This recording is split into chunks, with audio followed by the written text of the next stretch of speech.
Before we start our parliament, I want to remind of all IIUM student parliament members to rename yourself according to the format given in the chat box below. Also, please fill in attendance and buy a form which can be accessed through the link stated in the chat box as well. We seek your cooperation to put your microphone on silent mode and turn on your video because the event will start shortly. Thank you.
A reminder to all IIUM student parliament members to rename yourself according to the format given in the chat box below.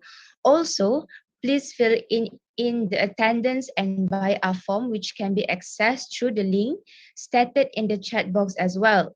We seek your cooperation to put your microphone on silent mode and turn on your video because our event will start shortly.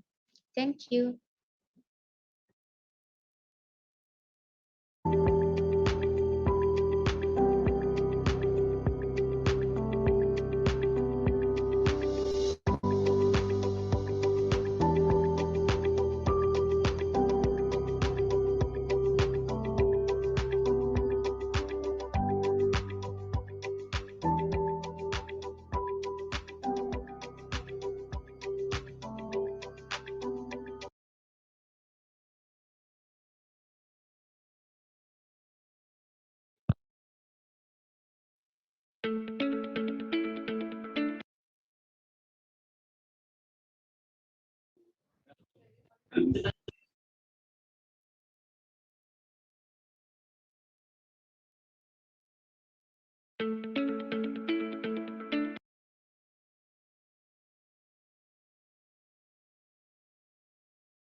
It is to mention that we can only start the parliament sitting once the quorum is met.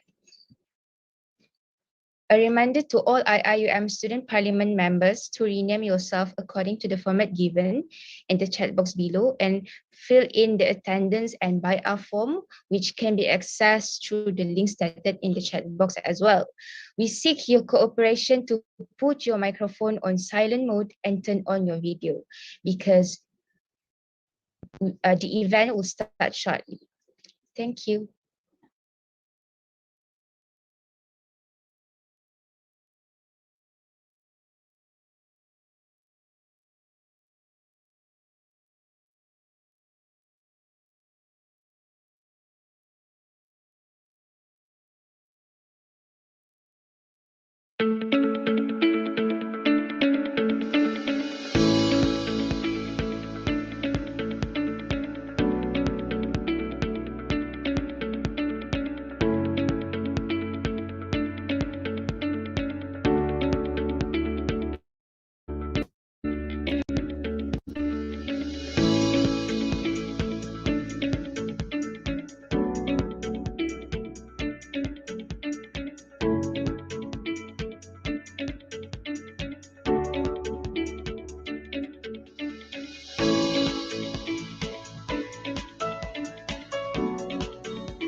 Dear IIUM student parliament members, before we start, please fill in the attendance and buyout form which can be accessed through the link stated in the chat box as well.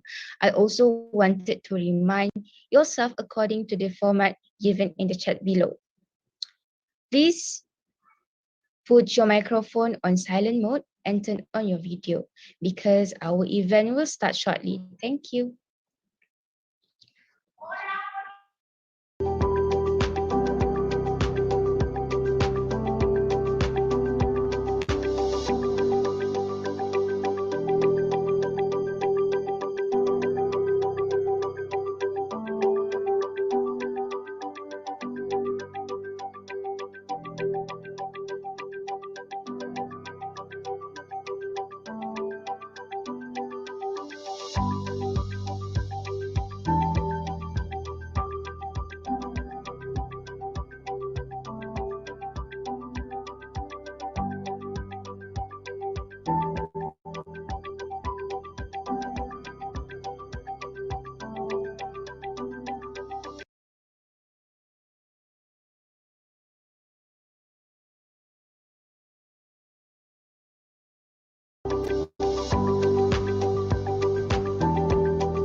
It is mentioned It is mentioned that we can only start the parliament sitting once the quorum is met. Again, I want to remind to all IIUM student parliament members to rename yourself according to the format given and fill in the attendance and buyout form, which can be accessed through the link stated in the chat box as well. Thank you.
Before we start, I would like to double check with the commission members whether our quorum is met for this morning session. Hi, Assalamualaikum. My name is Muhammad Ashraf. I'm the Chief Officer of PR Parliament. I can confirm that the quorum is met. Thank you. Thank you, Brother Ashraf. Bismillahirrahmanirrahim. Assalamualaikum warahmatullahi wabarakatuh and good morning to all members of Parliament, all executive committees members of IIUM Student Union Gombak, Kuantan and Pagoh campus, all president or representative from each Kuliah Best Society, KBS, Gombak, Kuantan and Pagoh campus, all presidents from each Mahalah Representative Committee, MRC, Gombak, Kuantan, and Pagoh campus, President of Postgraduate Student Society, PGSS, President of IIUM Ibn Umi Maktoum Club, IMAC, brothers and sisters. My name is Nur Salinah binti Zazali, third year student from Kuliah of Islamic Real Knowledge and Human Sciences, and I am delighted to be your speaker of the Parliament for today. I will be joined by my fellow Deputy Speaker, Sister Amalin Aisha binti Azman, fourth year student from Kuliah of Science. For your information, this Parliament is streaming live on IIUM Student Parliament YouTube channel. Brothers and sisters, to gain blessing from Allah Subhanahu Wa Taala, I would like to invite Brother Abdullah Al Mujahid, second year student from Kuliah Islamic Real Knowledge and Human Sciences, to recite the dua. Please welcome, brother. Assalamualaikum warahmatullahi wabarakatuh. Okay. Bismillahirrahmanirrahim. Alhamdulillahirabbil alamin wassalatu wassalamu ala asyrafil anbiya'i wal mursalin wa ala alihi washabbihi ajma'in. Allahumma innaka khallaqul azim, innaka sami'un alim, innaka ghafurur rahim, innaka rabbul arsyil azim. In the name of Allah, the beneficent, the merciful, praise be to Allah, Lord of the worlds. Let your blessing and your peace be on your servant and your messenger Muhammad and on his family and his companion. Allahumma ya Allah, on this glorious day in conjunction with the opening ceremony of Parliament IIUM, we uphold our hands to pray gratefully to thank on your infinite favor to us till we can live in peace and harmony, to perform our task as your servant. O Allah, we ask your blessing to make this occasion in success. ربنا عليك توكلنا وإليك أنبنا وإليك المصير ربنا آتنا في الدنيا حسنة وفي الآخرة حسنة وقنا عذاب النار وصلى الله على سيدنا محمد وعلى آله وصحبه وسلم الحمد لله رب العالمين.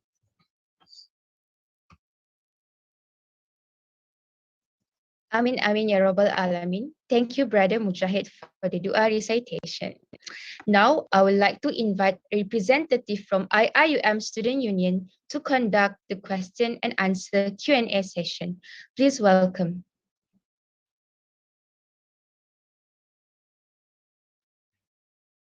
Testing. Am I audible? Madam Speaker. Yes, you are. Thank you. Just one question before we start, Madam Speaker. Should we answer all questions altogether, or should we invite all the honourable members who ask the question to ask first? Or should we present all questions gathered straight away? I think you can start with answering all the questions first. No need to wait the members to ask now. Brother Darwish, your voice is not that clear. The volume.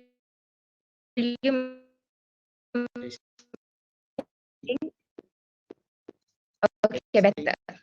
Testing. Okay, thank you. All right. Okay then, thank you so much, Madam Speaker. Bismillahirrahmanirrahim. Rabbi shrah li sadri wa yassir li amri wahlul 'uqdatam min lisani yafqahu qawli. But first of all, I would like to thanks and express my appreciation to the Parliament Commissioner and Madam Speaker for inviting us to present the questions. Second of all, to our respected members of Parliament, and especially to those who asked questions. Previously, in the previous Parliament, I believe the conduct would be like those who ask questions, they will be invited to ask questions verbally in Parliament, and then we will give response one by one. However, considering the inquiry or the invitation by our madam speaker just now, uh, uh, uh, perhaps we can proceed with what we have been invited lah. And Alhamdulillah, my secretary, our secretary, General Assistant Secretary 2 of IIUM Student Union is presenting our screen. And perhaps I see Honorable IRKHS is asking question in our chat box. Is there a list of questions? In our slide, we will share also the question that has been asked to us. And I believe let us start with the first question straight away, inshallah. The first question is asked by our own officer, Brother Rahman Bakil, international officer in IIUM Union. This question to the president of IIUM Student Union. The question is, do you think having an international representative is important? Thank you so much, Abid, to our respective Honorable International Officer of IIUM SU. My answer will be very brief, inshallah. For everyone's information, the speaker and all members of the parliament, actually this has been our focus and also agenda since the starting of our tenureship in term IMSU term 21-22. For example, we have started our coordination of IIUM Student Union by establishment of offices, in which in that structure that we have established, also we emphasize the establishment of international office. And even if you recognize in our structure, especially in Gombak, whereby Gombak is the base of central operation of IIUM Student Union. For the starting of the tenureship, we decided to establish a specific office for international compared to what we have in Kuantan. For example, Kuantan, and we have the Office of International and Welfare combined. And howsoever in Gombak, we believe the majority stakeholder also involves international students a lot. So we believe there might be different strategies to be conducted in Gombak especially. So we start by this establishment of specific international office. And secondly, not only that, after the establishment, we see that the international representative in IIUM student lineup might need to be enhanced and also might need to be encouraged and promoted. Then we decided to appoint our appointed officer in the Office of International IIUM Student Union, who is namely our respected brother Hashim. He is from Yemen, and he is appointed to be the deputy officer under the Office of International IIUM Student Union.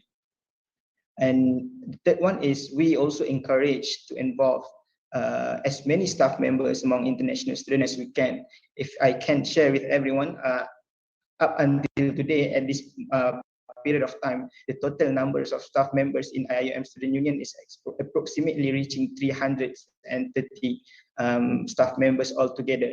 And what I can say, the good news and also positive feedback from what we can see on ground is, I believe you can see as well, this is a good news to IIUM student as a whole. In any of our event, in any of our initiative, the community must at least involve international student.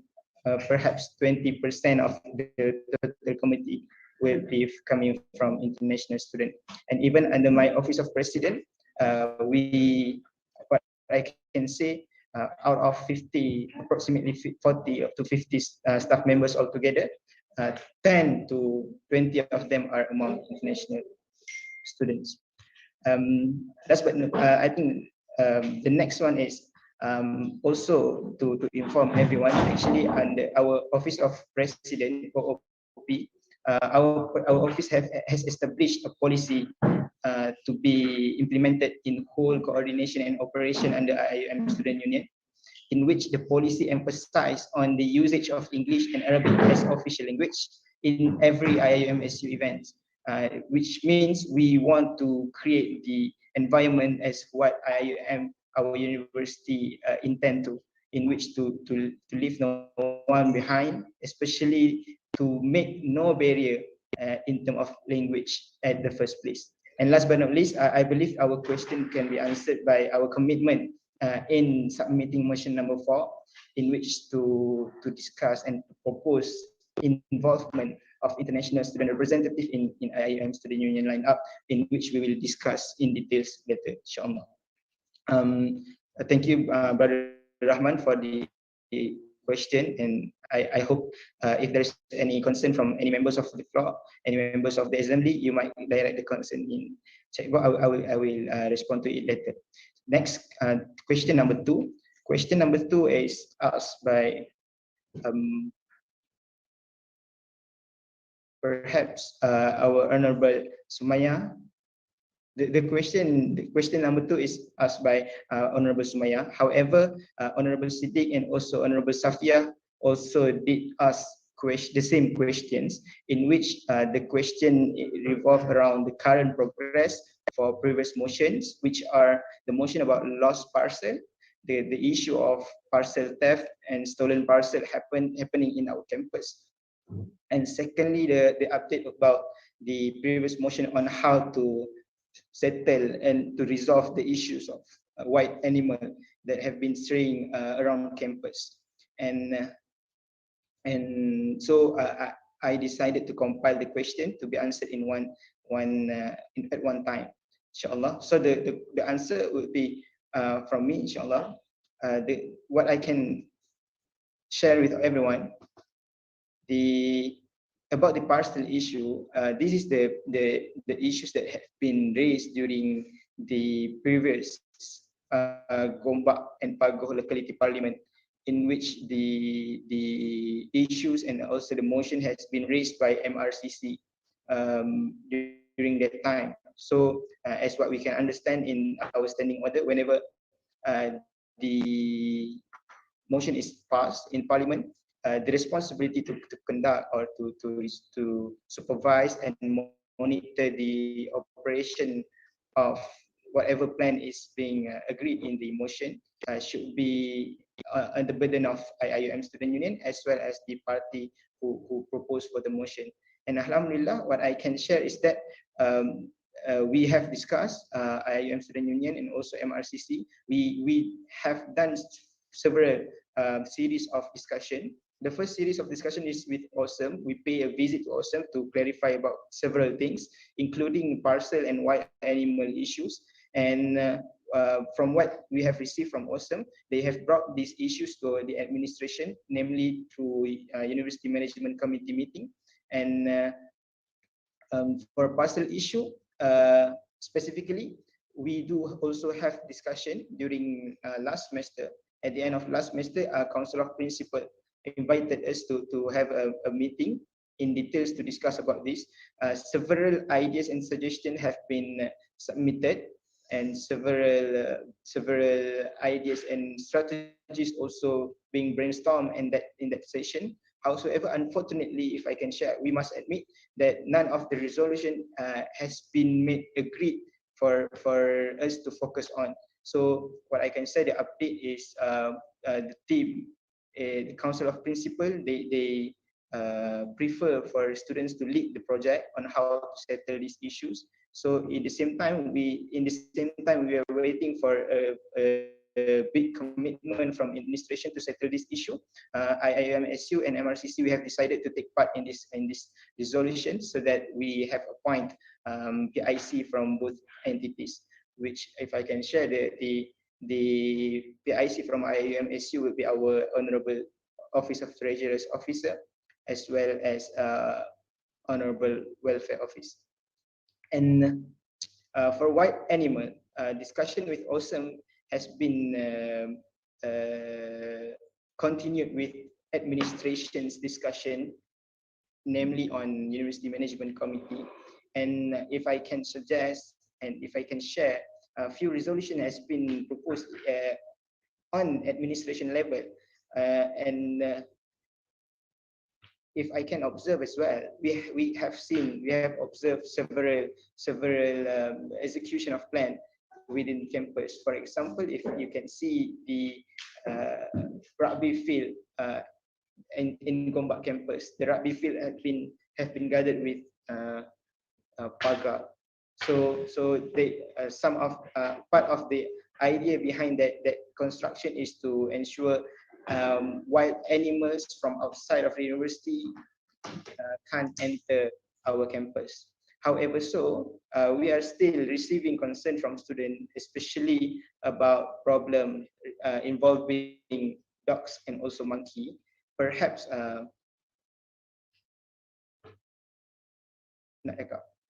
perhaps if I can share, numbers of dogs have been reported.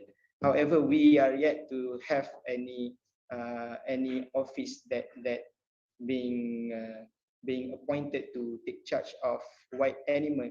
The only office that we have in Gombak campus is Awesome and also Oshla, if regarding to safety of the campus. So the jurisdiction of this is actually for the state of government and also the entity outside of campus to take care of wild animal around the state and also the areas within Malaysia. So what IIUM is doing is currently to discuss.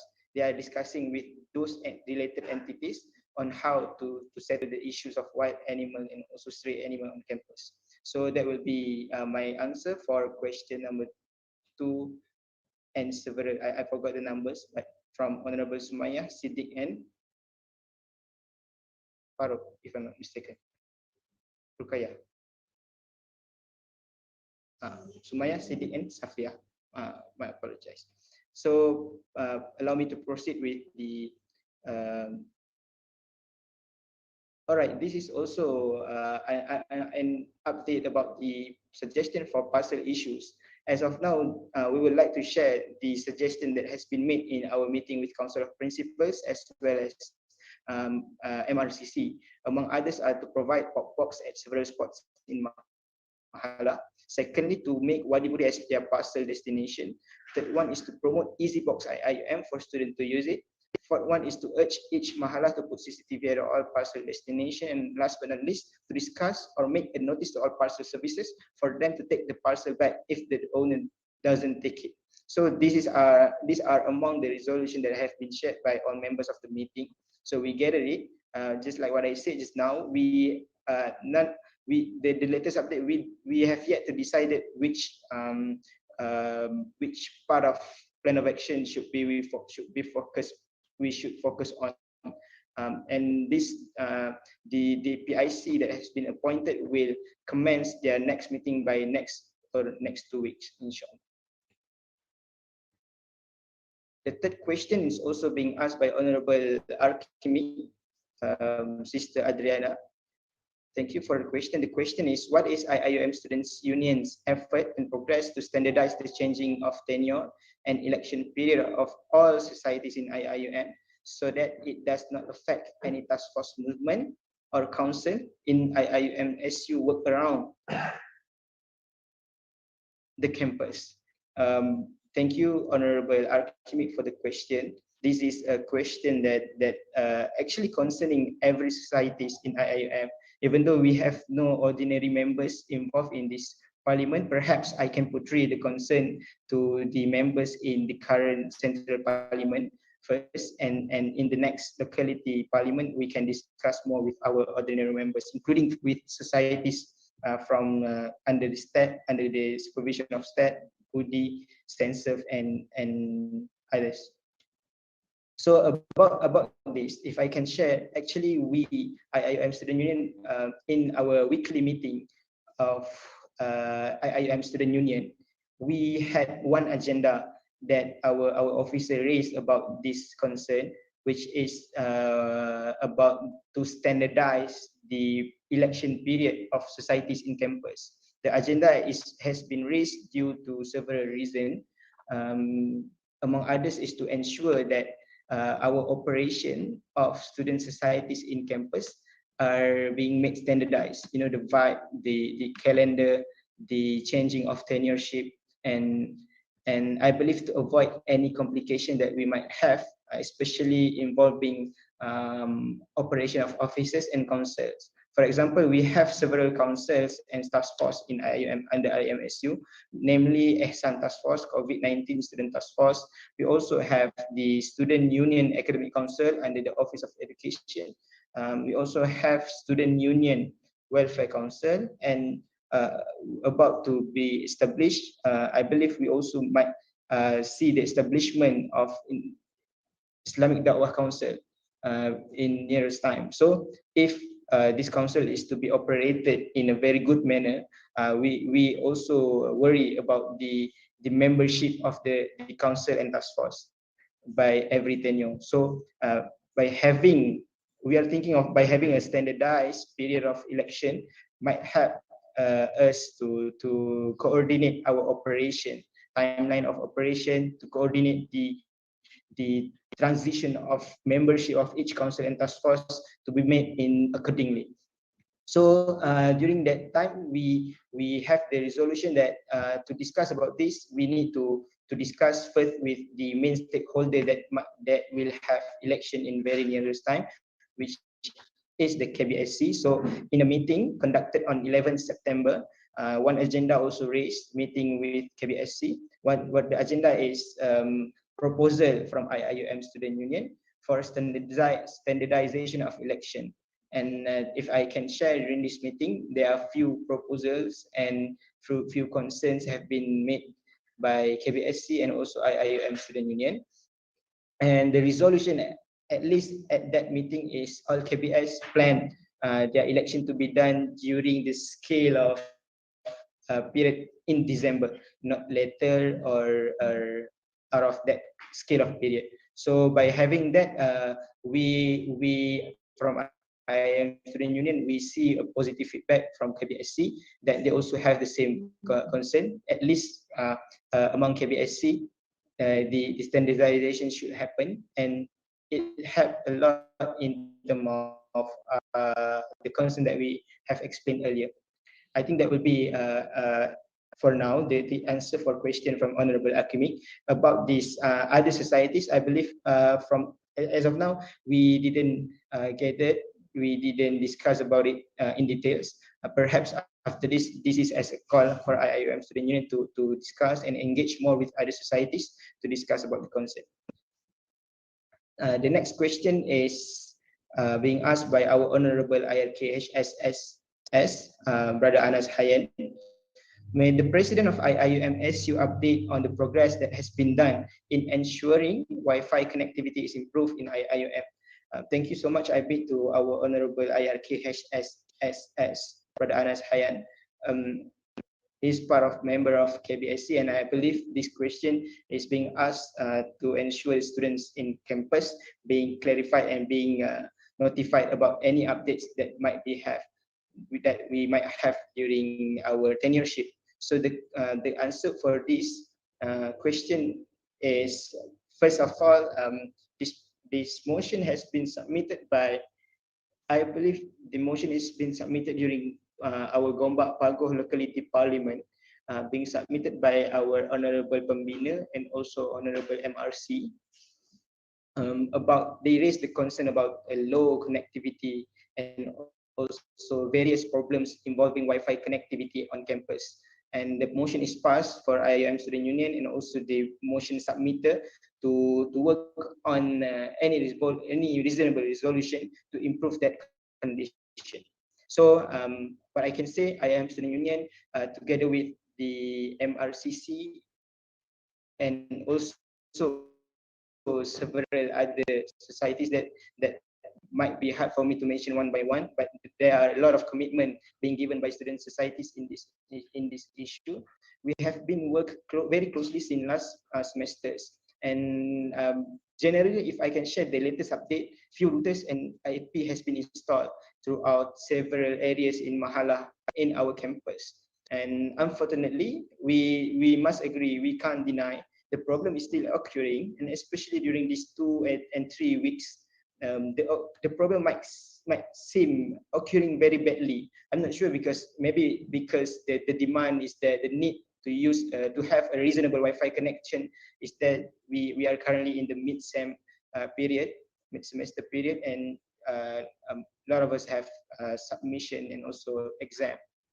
I believe this is a very concerning issue. So if I can share, IIUM MRCC, we have collaborated with ITD and Time. Time is our internet service provider for Wi-Fi connection in IIUM Gombak campus. However, with all due respect, the this update of motion, this update of issues might be differ with what is happening on ground in Kuantan and also Pago. Perhaps if there is any question, perhaps we can invite our representative from Kuantan and Pago to add more about this concern. But from what I can share in Gombak, the base and the central of administration of the university. Next slide. We have first established the IIUM Wi-Fi Ranger. That is the name of the WhatsApp group.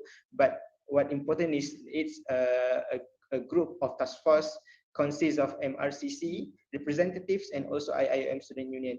This was happening during the last tenureship of MRCC. We have gathered and we have discussed, we have conducted several series of discussion and brainstorming. So during that time,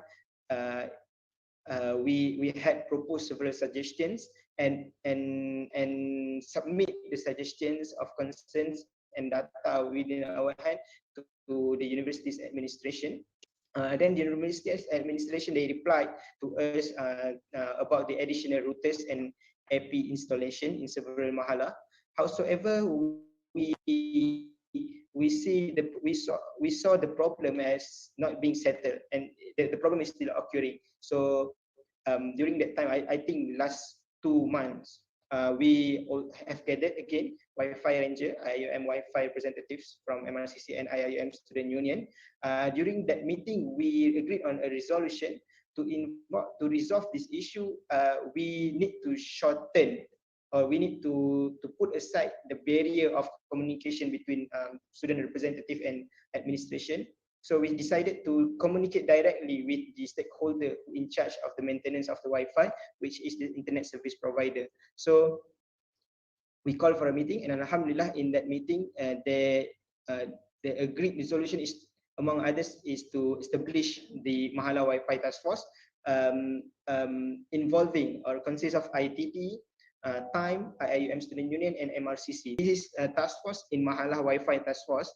However, if I can give the update during our meeting, the discussion is not only revolve around the Wi-Fi connectivity in Mahala areas. Our discussion also revolve around the Wi-Fi connectivity in central building, including Kuliah areas. So some surveys and site visit has been made, and this survey and site visit are still in plan, are still ongoing. As of now, Mahalah Aminah, Rukayah, and Siddiq. Perhaps if I'm correct, if I'm wrong, perhaps our honorable MRCC can correct me. Those Mahalah are among the Mahalah that have been visited, and some survey have been done on ground to improve and to settle any kind of problems. If the problem is coverage, and then they will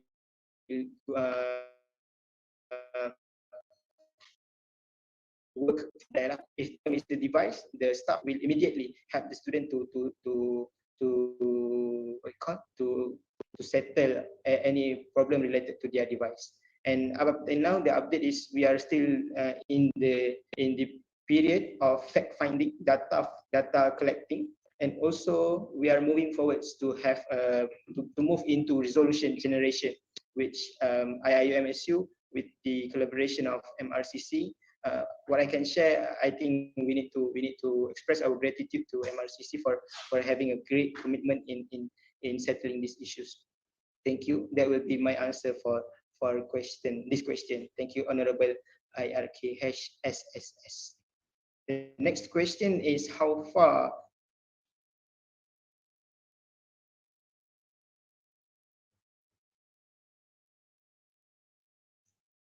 I'm sorry.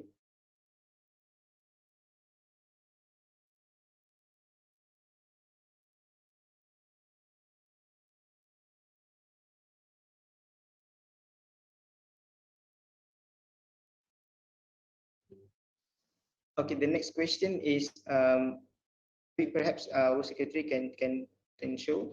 The next question is the previous question. Question number 5 is being asked to our slide number 5. This question is to IUM Student Union, but allow me to answer the question that I need to answer first, which is number 6. Pardon to interrupt, Brother Darwish.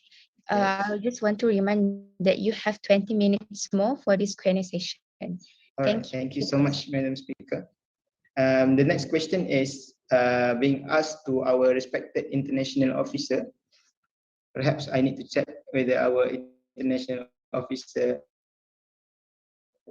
ready to answer the question. Yes, I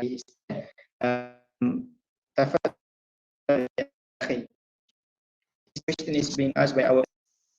I hope I'm audible. Yes, you are.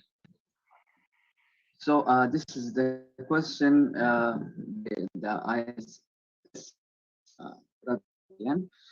so what initiatives done by the Office of International Affairs? I am assisting our international friends on and off since our establishment we've done many things and inshallah I'm going to mention it in the next slide. Can we next? Okay, so as I just said, we have many things that has been done. It started around 6 or 7 months in our establishment.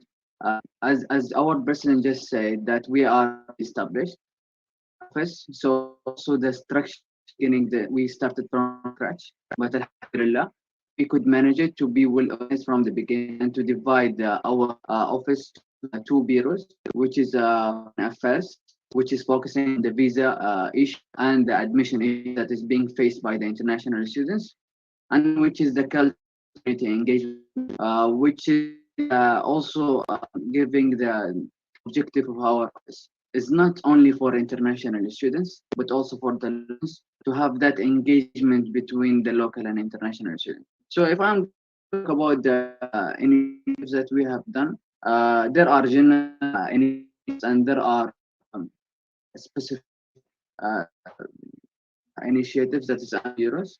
So the general one is our first and biggest collaboration, if I would say, which is a rover project, which is with Petronas, which is our first project, not only to the Office of International, but also to the Student Union. And alhamdulillah, that means that we started from with the biggest company, if I say, in Malaysia. And also we had a few initiative to do iftar for the students and to distribute food in a collaboration with outsiders, international restaurants, to provide food around 3 times, where around 500 students have been served by these initiatives. And especially it was in the time of the lockdown and the gate was closed, and also the majority on campus at that time, it was international students. So also we were concerning about this, and alhamdulillah we have done it. And also in a collaboration with our Office of Education, we were yesterday we had a meeting with Deputy Dean of Academic Affairs of College of Engineering to discuss the internship initiative, new initiative to enhance the way that is being conducted by the College of Engineering and how should be improved. Alhamdulillah, it was a successful meeting. The Deputy Dean, Prof. Ma'an, and also the coordinator of College of Engineering and the internship coordinator, Dr. Suhaili, she gave a positive response and they want to have continuous meeting with us. So let's go for the Foreign Affairs. FA stands for Foreign Affairs Bureau.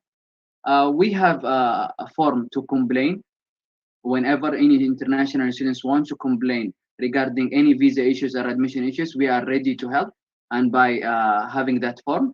So we received around 40 complaints. 80% of these complaints have been solved, and these 40 complaints are the most problematic one, which needs an urgent interfere by the student union to talk with the director of international office of IIUM, or to talk with Ahmad to solve a few issues regarding the visa and the admission. And secondly is the home quarantine initiative. If you are not aware, or if you are aware, there is a huge cost was on the international students to come back to Malaysia and to come back to on campus. But we put this initiative on hold. It was very big initiative where we are going to receive more than 200 international students abroad to receive them in hotels outside. But then we put it on hold because the government decided to abolish the high expensive cost on the international students. So the third one, which is improving the customer service of the visa unit. Uh, 3 days ago, also I had a meeting with the director of international affairs of IIUM, where we discussed the customer service again and again, because in the beginning we already have started this with the Office of International and Deputy Director of Academic Affairs and Internationalization, Prof. Ahmed Faris, that the customer service in the visa unit is very it's need improvement. It needs improvement. And Alhamdulillah, yesterday we have decided with the director of Office of International Affairs to have a Google form for the customer service and to evaluate the people there to have a better treatment for the international students specifically and the local students in general. I would say now let's talk about the cultural and community engagement. As I said, this bureau is specifically for strengthen the bonding among the international and local students. Where in the beginning we have started with Ahlan Eid, which was an Eid al-Adha, where Alhamdulillah it was a successful event where we are targeting around 4,000 viewers have attended that online event. It's a virtual celebration event where we are bringing international celebrities and also local celebrities. And we were inclusive with all the campuses, Kuantan and Bago and Gombak, Alhamdulillah. Second one, which is Merdeka video, where we let also international students to celebrate Merdeka to show that we are respecting this place and we are loving Malaysia because we have been here for too long. So now already we know the culture, we know many things. That's why we have to Merdeka is not only for the local. Also, we have to know that that we are here. We have to be engaging with all the culture is happening. So this one is kind of a news for you because it's a former rector video is not yet being posted in our social media, but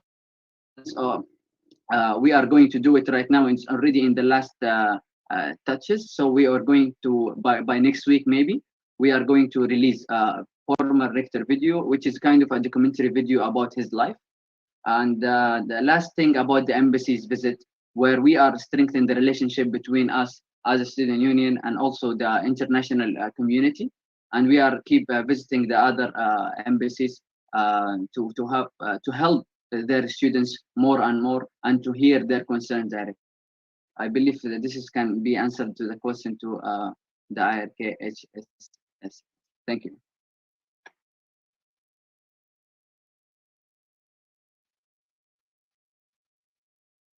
Okay, Bismillah, Assalamualaikum. So for the 6 questions, thank you to the Honorable IRKHS for the questions. The question is about what is the current state of IIUM students' mental health and what the initiative has been done by office to ease their conditions. All right. Currently, this semester we have no new survey in regards to the students' mental health state that have been done. However, we are aware of the current situation of our friends in IIUM, where it is quite worrying and heartbreaking to acknowledge that most of the students are burdened with the academic matters, financial issues, as well as the family matters and other more. But based on the data that we have done previous semester, we did the survey that mental health students. We then analyzed what kind of support that we can give to the students. And as of now, we are working hand in hand with the CCSC Counseling Service Center as our main reference in handling the students' mental health issue. All right. So and then moving on to the initiative initiative. What are the initiatives taken by Welfare Office as well as the IIUM as a whole? Firstly, we conduct IIUM SU hotline, which is led by Public Relation Office, where any issues that related to the welfare will be referred to the Office of Welfare. And this IIUM SU hotline is assisted by the CCSC for hotline training. Like the previous Sunday, sorry. Pardon, Sister Izati, you have 5 minutes more. Oh, all right. Previous Sunday we conduct CCSC for hotline training, physical event, and then for this new semester, but then we haven't received as much as compared to the last semester.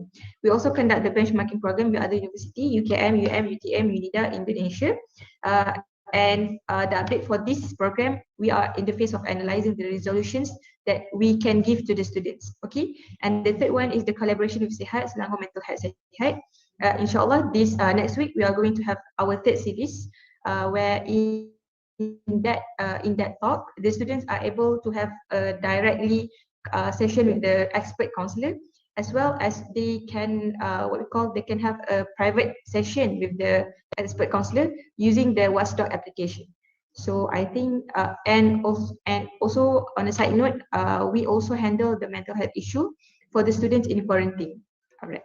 So inshallah, that's all. I hope this answered the question by President of ICASHES. Thank you. Thank you, our Honorable Welfare Officer. The next question is being asked by our international student representative in IIUM about the representatives in your association. How necessary is it to include them? Basically, I think on behalf of IIUM student, we have answered this question in my first question. I hope it can be rest assured. The next question is from Honorable Farouk. The question is about how to beautify Back Mariam Lake. The question is being asked to me as President of IIUM Student Union. If I can share about this matter, this is quite a worry of every community inside campus of Gombak. And perhaps since in this parliament we have Kuantan representative and also Pago representatives, perhaps it's a good discussion.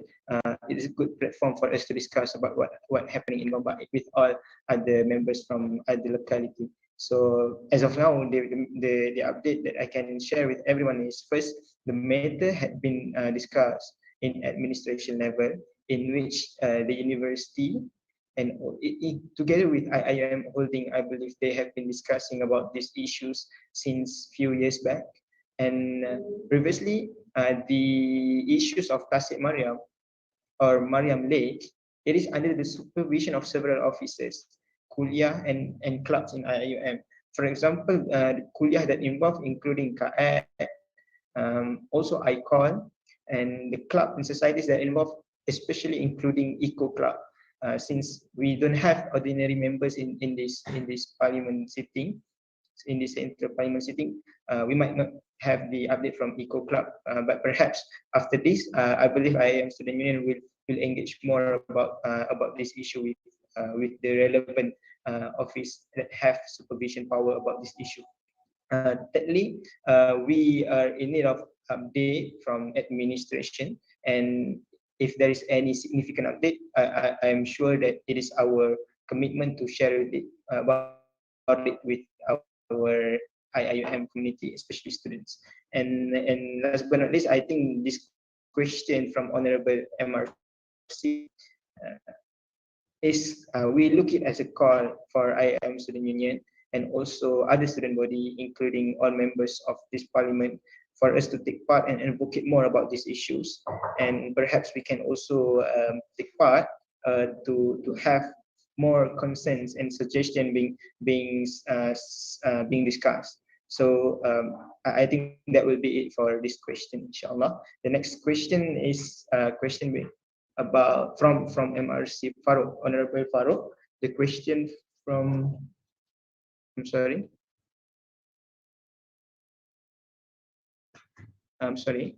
The question from Honorable Farouk, the question about update on Wakaf Walkway. I believe this motion, our Parliament Commissioner explained to me, the question is not being asked directly to me, but the question that came from the rejected motions. So perhaps it is our duty from IIUM Student Union to share the update about this concern. What I can say about Wakaf Walkway, again, this is an issue that has been raised since few years back, and I believe SRC 1718 has been initiate several initiatives, including initiative to to ensure Wakaf Walkway is happening. So what I can say, it is under the supervision of Sister Hafiza, the Secretary of previous IMSU caretaker. During that time, the team and the task force have managed to secure donor for everyone information. So if the problem is money, and then I would say it's not. And then, Alhamdulillah, as well, during the launching of the ceremony of Wakaf Walkway, what I can observe is that we see collaboration between IIM Student Union and also the development division and also IIM Holding.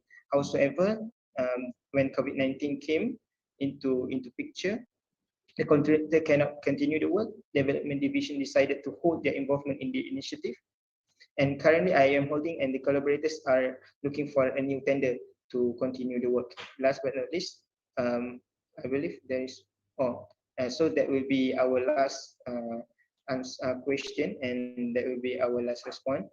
Perhaps I can invite our Deputy President one to answer the question number 5.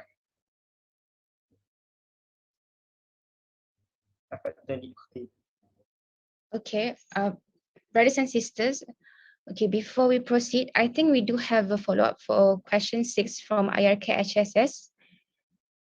So, Brother Darwish, you may proceed to answer that. Or if there any question or concern arise by IRK HSS, you shall unmute yourself. Thank you. Thank you very much, Honorable Speaker. It's not a follow-up question. It is just my suggestion for number 6 in terms of mental health. We know that it is currently week 7 for few years and maybe week 5 and 6, and students may be struggling. Hence, intervention in terms of mental health matters the most. And my suggestions would be that thank you very much. I truly appreciate all of the engagement done by the Welfare Office.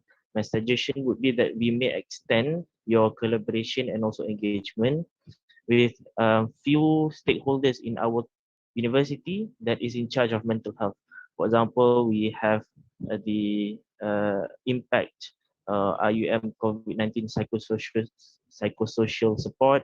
We have PSU, which is Psychological Services Unit from the Department of Psychology. So we do have Department of Psychology, we have Department of Educational Psychology and Counseling, if I'm not mistaken, in COED.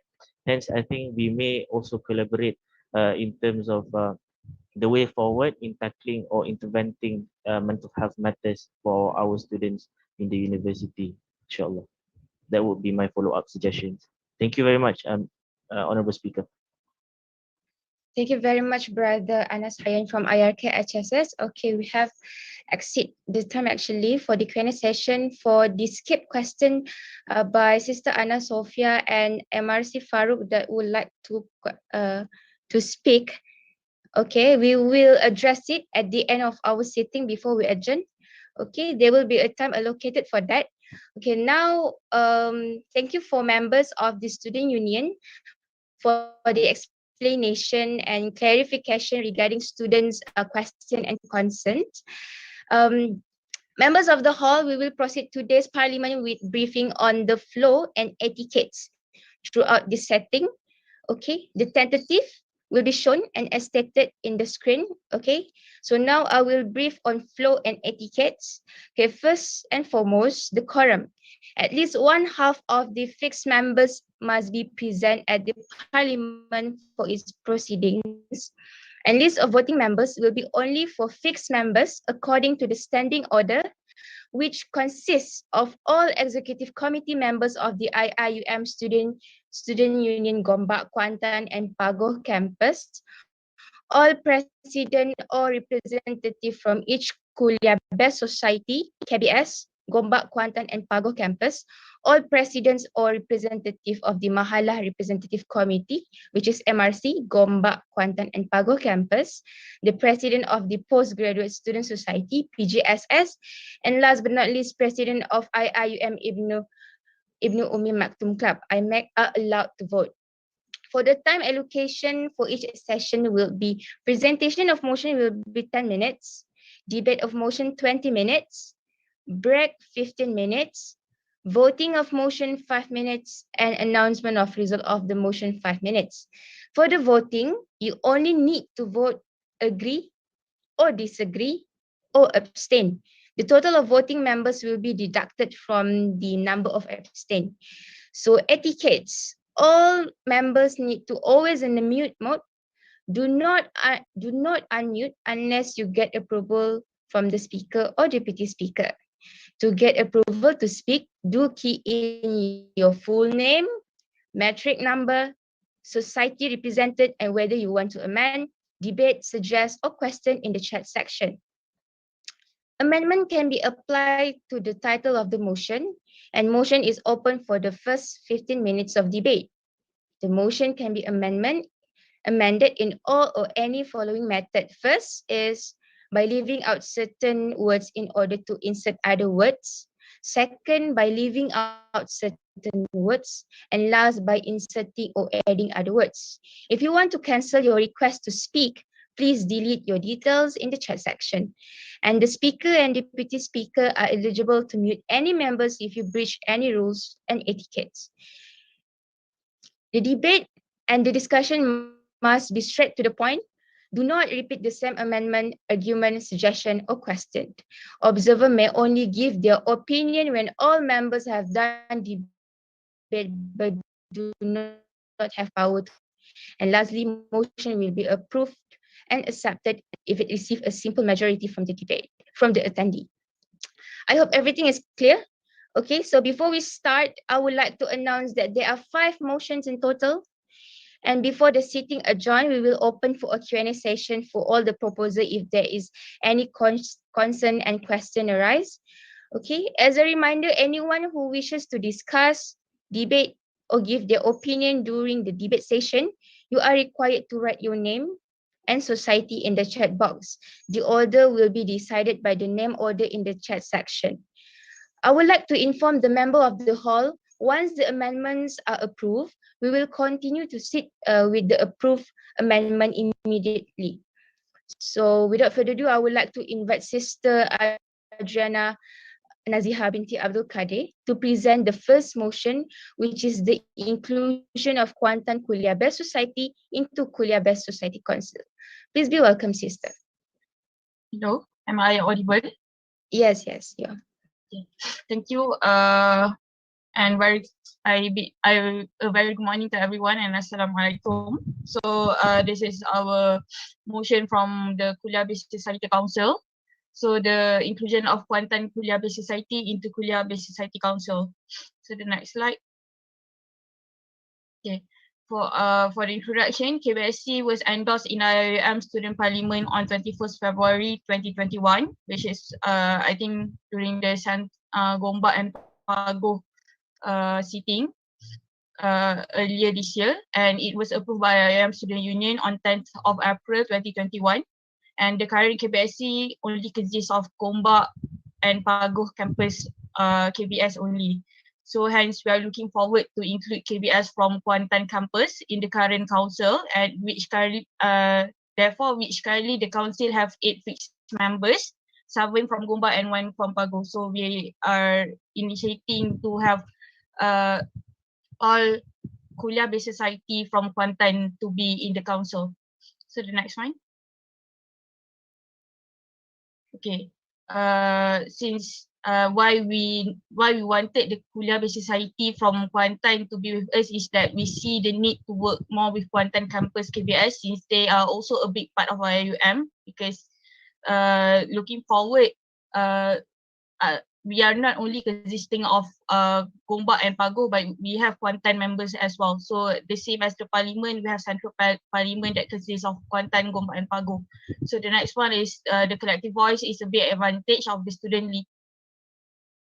previous collective voice is a big advantage for the student leaders in IIUM to solve any crucial matters. Uh, I'm taking as example like the academic calendars and also any uh, that we have a previous discussion with the Kuantan members as well. Next one.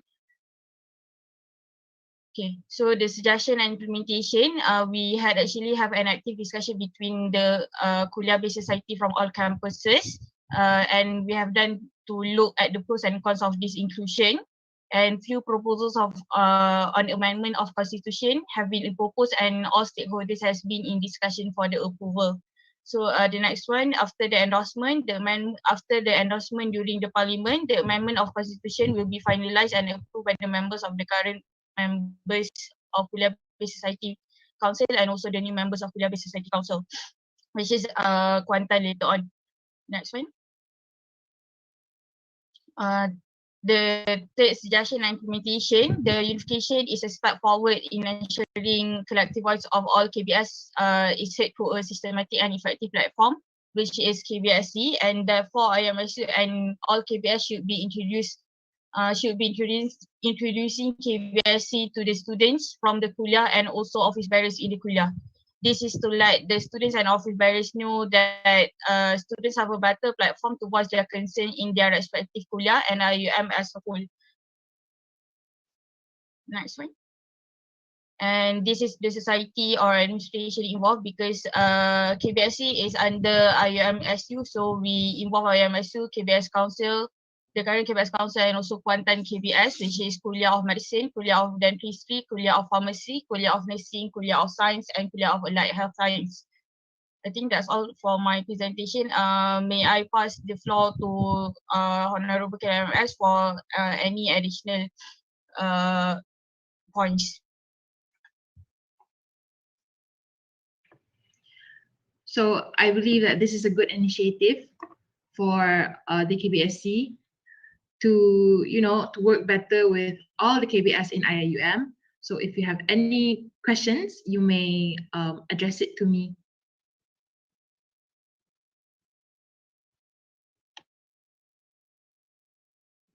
Okay. All right. Thank you to the presenters, Sister Adriana and Sister Dayang. Now we will move on to the debate session. This session will be open for 20 minutes for anyone to discuss the motion. Please type in your details, which are name, metric number, society, and action, such as question, suggestion, and amendment at the comment section before speaking. Please be reminded to be respectful in your speeches.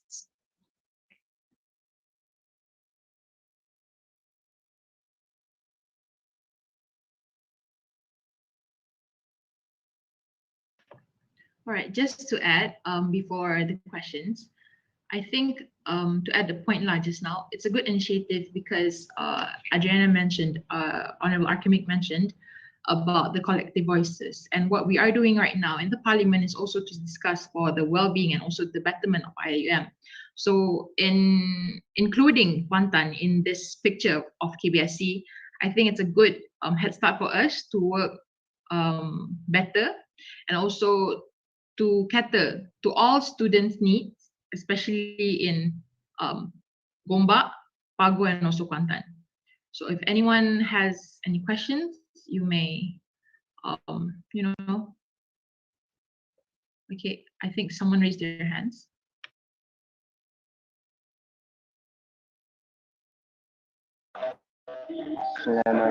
Assalamualaikum. Am I audible? Yes, you are. My name is Yaudin, Treasurer for IIUM SU. I think this is a good suggestion. Maybe for me, maybe some of other members need some clarification. So, from my concern is the first one. My question is, as the presentation that we want to collect with the Kuantans.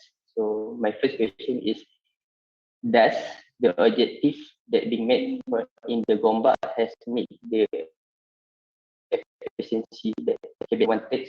That is the first question lah. To make it better understanding, does the KBSC and Gombak has met their objective before they wanted to join with the Kuantans? And the second one, what is the difference between this KBSC and if I'm not mistaken, we have SUWC. SU? SUAC. So that is my second question.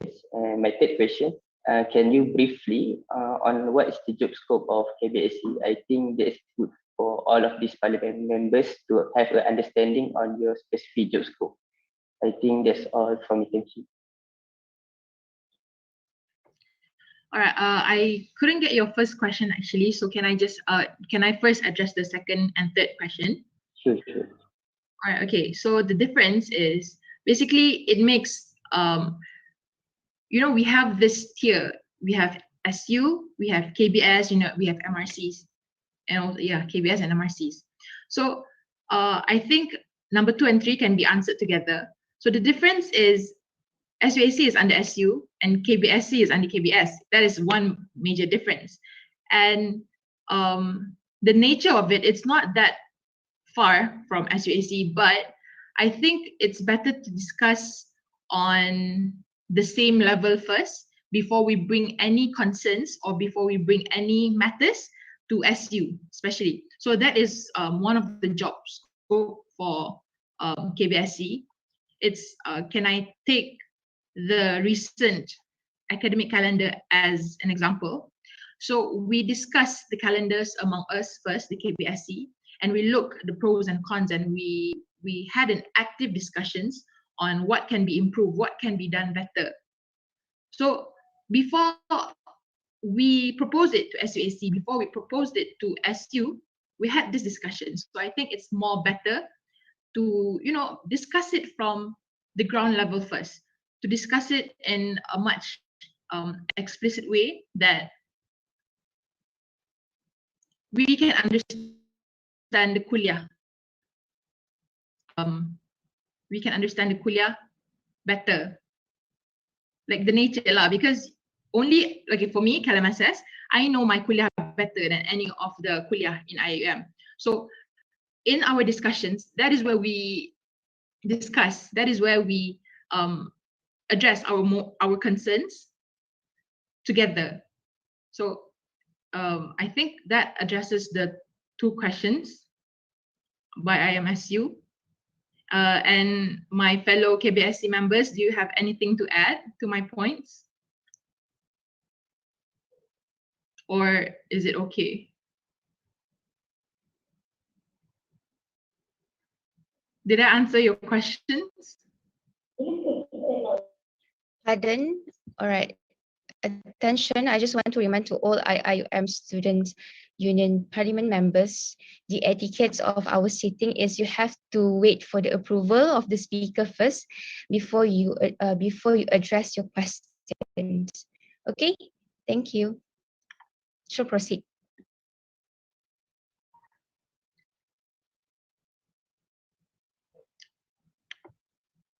Did I manage to answer your questions, Brother Wan? Members, but maybe from others parliament members can raise your concern also. Thank you.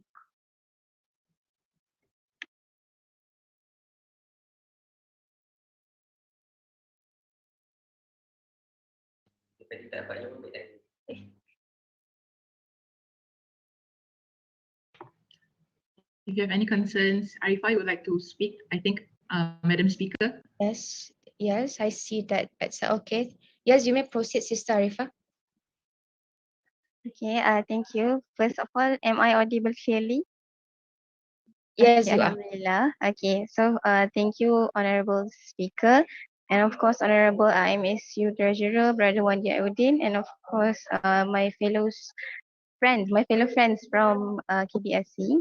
Regarding the questions that have been addressed by by Honorable IMSU, I guess there's 3 questions. First, the effectiveness, and then second, the difference, and third is the job scopes. I could say that the effectiveness is not yet measurable clearly because we just establish from our tenure.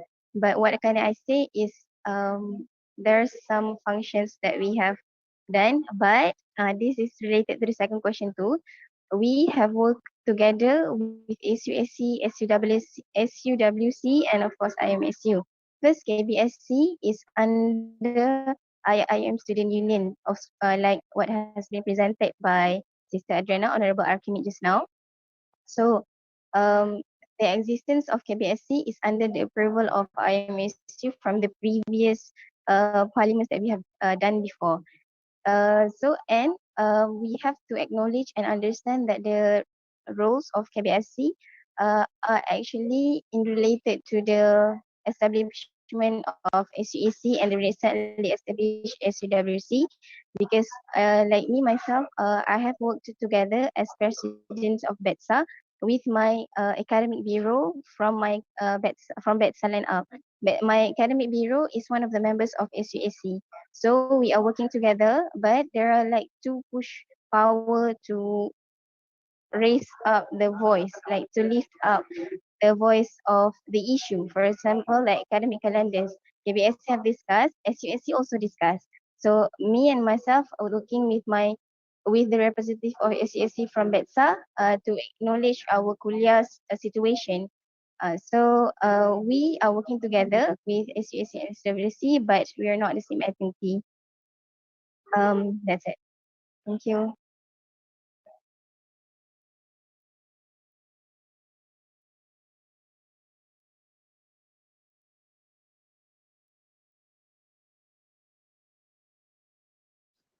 Okay, Sister Adriana, I believe you have the answer for that question. You may proceed to answer that.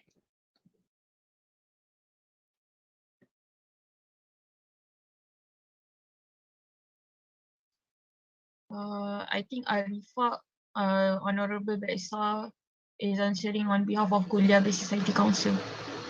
I see. Okay, pardon for that. Okay, and I think I believe that I've seen IIUM, Honorable IIUM SU one, brother one has raised his hand before. If you have any concern, yes, you may unmute yourself. Sorry, I forget to lower hand before this. Thank you. Okay. Thank you, brother Wan Yaudin.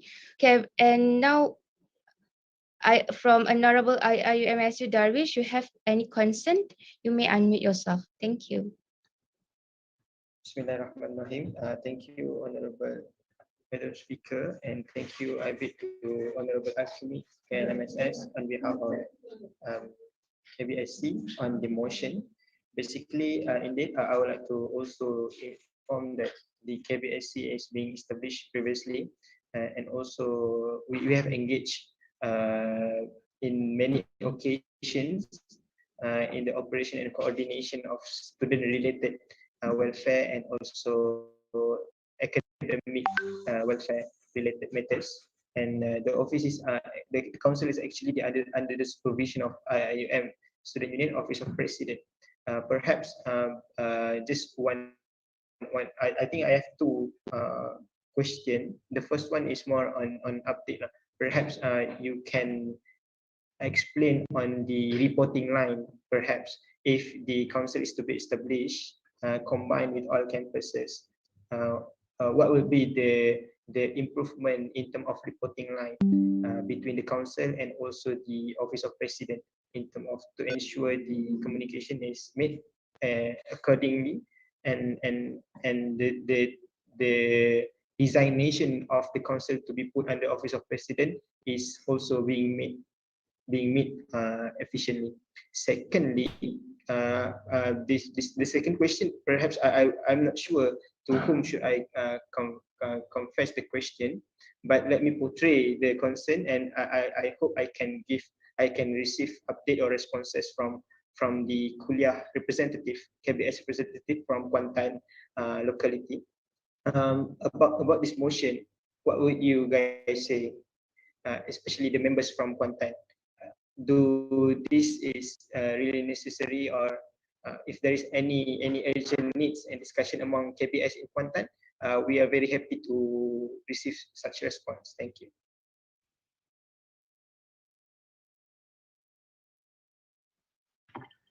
Um, Thank you, Brother Darwish, for the question. Yes, Honorable presenter, you may answer the question.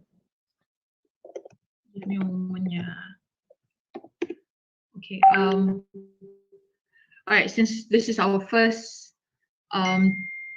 year of having KBSC, I do acknowledge that we have not reported as frequent as we could, because first it's the nature of our council, as in we make active discussions, but like major programs we have yet to execute them.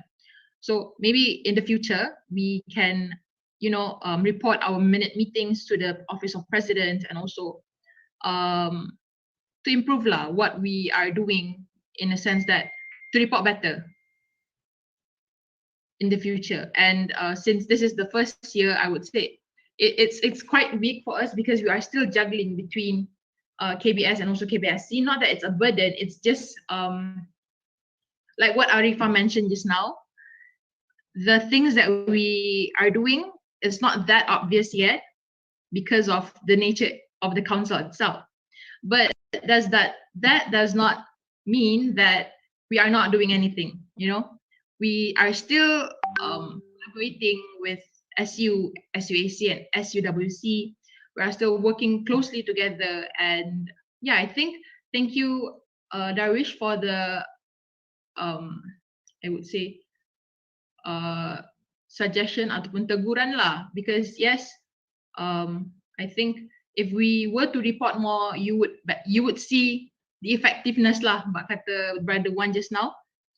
So yeah, a thing to note for KBSC. Thank you so much, Brother Darwish, for the suggestion. Okay, now I believe Honorable IIMSU Brother Daniel have any concerns? Yes, you may unmute yourself.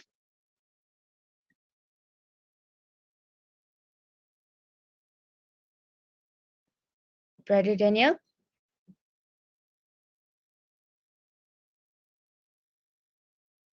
If you have any concerns, yes, you may unmute yourself. Bismillahirrahmanirrahim. Yeah. Can you hear me? Yes, I think we the can. internet is, because I cannot hear you properly. Am I audible? Yes, you are. Okay. Bismillahirrahmanirrahim. Assalamualaikum warahmatullahi wabarakatuh. Thank you, Honorable Speaker, and thank you all the members of the Parliament. So I do not want to pose any question, but maybe it's a suggestion. If along the way there's something wrong with my voice, please tell me so lah, because I'm not sure if I'm talking alone or I'm talking with everyone. So the suggestion is, I think it is important to note for the KBSC to maintain, I would say, good communication. I think this is a good suggestion. This is a good idea, a good initiative, because I think a unified voice is always better than a not unified voice. So even SU is doing the same thing. We are going under the same banner. We are going under one union. So I think kuliah also need to emulate that structure. However, I think it is important to note that it will be a challenge for you to maintain communication with other campuses. This is even a struggle for the student union, and I'm pretty sure it may also be a struggle for you guys. So because we don't want the KBSC only function when there's something that issue yang academic calendar. So if that were to happen along the way, then people will ask, what is the function of KBSC? So it is important to note to have a good communication between campuses and also between IIUM Student Union. I think Darwish has addressed an important issue where the reporting line. So if there is an issue in Kuantan, will Kuantan go to the KBSC first and then go to IIUM student union or directly to IIM student union. So these are the ones that I think everyone, if this was to be implemented, we need to structure it properly. I think IIM student union will give full support, and especially during this time where there is a transfer of I would say tenureship. So this is some critical time to create a council. So this is a few things that I think I would like to suggest. It's not a question, but feel free to respond. Thank you. Thank you, Honorable IIMSU Brother Daniel. If the presenter wish to respond to the suggestion, yes, you may. Before we proceed to the question will be raised by Honorable IRK HSS. Speaker, I wishes to respond on behalf of the presenter. Oh, yes, you may speak. Right. Thank you very much, Honorable IMS Deputy President 2 and also IMS President Brother Darwish and Brother Daniel. We truly support, we truly appreciate the support given by IIUM Student Union in terms of our establishment since our endorsement in last semester's parliamentary sitting. And right now, this is the way forward thought by KBSC in terms of the spirit of unity and the spirit of unity among all of the students in IIUM, whereby before we had UMS, the KBS from Pago and Gombak only, but then we thought that this is the way forward, that we already have this IUM Student Union, which includes all of the campuses, as well as even we have IUM Student Parliament Central, where we combine all of the fixed members of the parliament in one sitting. And in terms of the suggestions, we truly appreciate the suggestions that in terms of our mechanisms or the systematic reform in KBSC itself. For your information, Alhamdulillah, currently we are guided by our constitution, which was already done previously during the Pagu and also Gombak establishment of KBSC. And after our engagement with our friends from KBS in Kuantan, we have amended our constitution and we have stated clearly on the roles and the objectives of the KBSC itself in terms of when or where should we intervene. And for everyone's information, KBSC is a coordination body of all kuliah-based society in IIUM. We have 14 kuliah-based society, and our functions won't be directed much towards making a program. I don't think that would be the way forward for now, but it would be mainly to cater on issues arising based on the kuliah. And looking at issues, people may not seem to see what are the issues raised or can be catered by KBSC, but then we can see that we do have kuliah level announcements or discussions that should be made in terms of our kuliah based society first, and then we are currently under IUM Student Union as our patron. So the reporting line is clear, whereby after this I am sure that we will be moving forward in a more systematic way. And another concern is on the changing of tenure, and that is why we think that it is very crucial to have the establishment now, by Alright. all of Okay. Okay, time is 20 up. seconds. All right, 20 seconds. All right. So I think this is the way forward for all kuliah-based society to be in the kuliah-based society council, and inshallah all of the suggestions will be taken into consideration, and we truly appreciate everyone's support. Thank you very much. Thank you very much to everyone's response. So the debate session has ended. So we will now have a 15 minutes break before the voting session.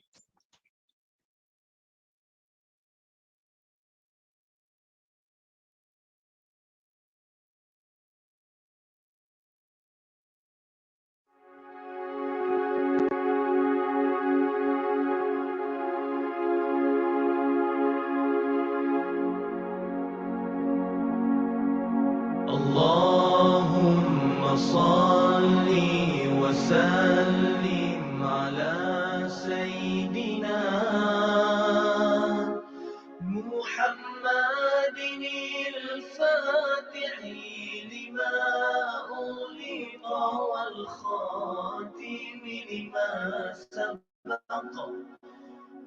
ناصر الحق بالحق والهادي إلى صراطك المستقيم وعلى آله وصحبه حق قدره ومقداره العظيم. Ya Allah, rahmati dan berkati penghulu kami Nabi Muhammad. Buka apa yang tertutup, penamat bagi yang telah sudah, penolong bagi yang hak, penunjuk ke jalan yang lurus. Selawat dan salam ke atasnya, juga keluarga dan sahabatnya, sebagaimana yang selayaknya, dengan darjat dan kedudukan yang tinggi dan mulia.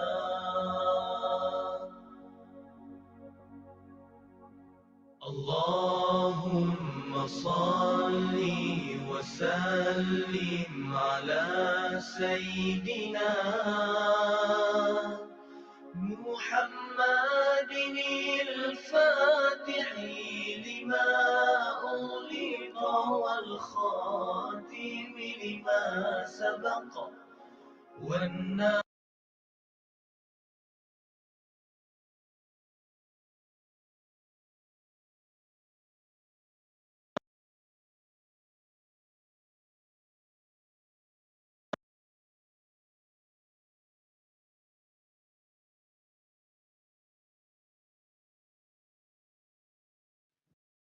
Honorable speaker, may I know how long is the break?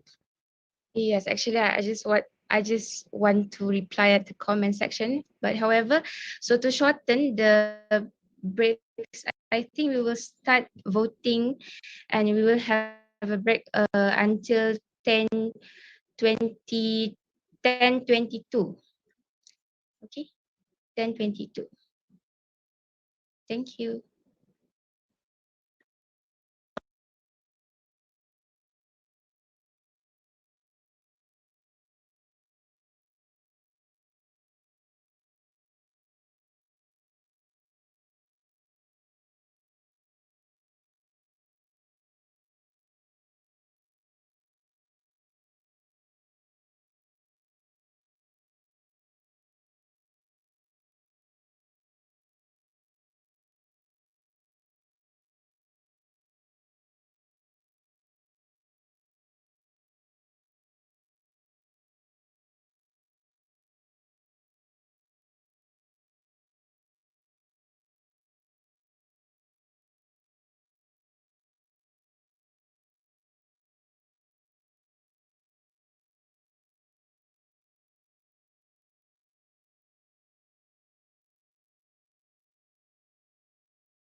Dear members of the floor, I shall proceed with voting at 10:50. Thank you.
Okay, to all the members of the floor, as the clock is shown, it shows at 10:15 already. We will proceed with the voting for the first motion. Please be reminded that observers may only give their opinion when all members have done debate, but do not have power to vote. So to all members, to all fixed members, please cast your vote by voting in the poll provided. The time allocated for voting is 5 minutes.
The result of the amendment on the inclusion of Kuantan Kuliah-Based Society into Kuliah-Based Society Council is accepted, with 28 accepting, 2 rejecting, and 2 abstaining.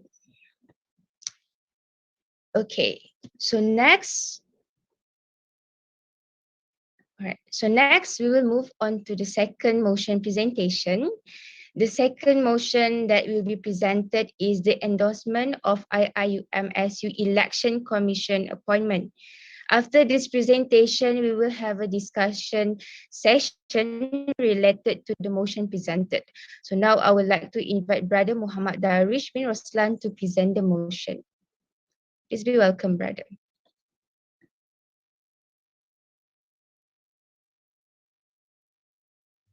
Bismillah. Am I audible? Yes, you are, brother. Is, if I can ask if there is any other noises other than my voice? Nope, you are clear. All right, thank you so much. So, Bismillahirrahmanirrahim. Thank you, Honorable Speaker and respected members of Assembly. This motion is actually submitted on behalf of the previous election commission, which led by the chairman, Brother Fikri Shuaib, and also his team. And if I can share, the motion is on the endorsement of IIUM Student Union Election Commission appointment. This motion is in need based on our constitution and also election commission election rules and regulation, whereby any appointment should be made in this assembly of student National Islamic University Malaysia. Hereby, we would like to submit the motion on this endorsement.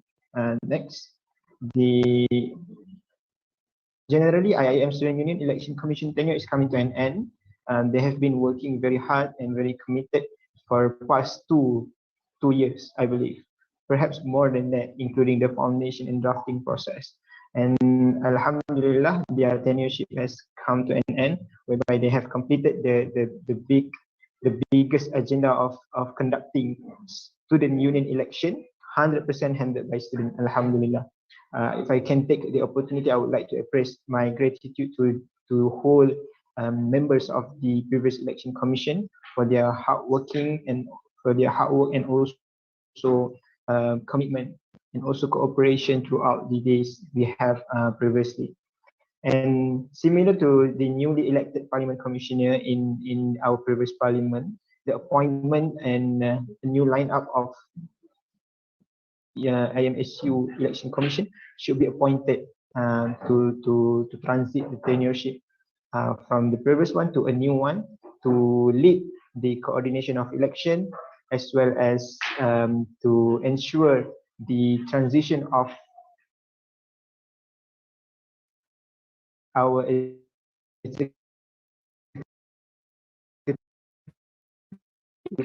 is properly conducted, inshallah. I believe that will be very brief and clear. On behalf of Election Commission, I would like to present the members or the commissioners that have been proposed to be IIUMSU Election Commission.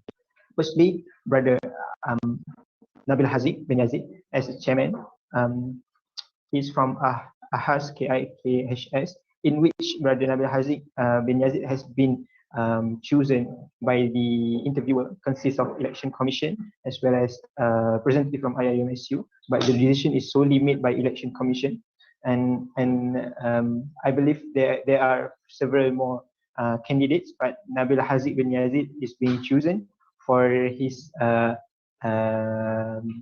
good impression and also good reporting that has been made throughout the interview session, as well as to the skills and complete requirement that has been made to the appointment of chairman.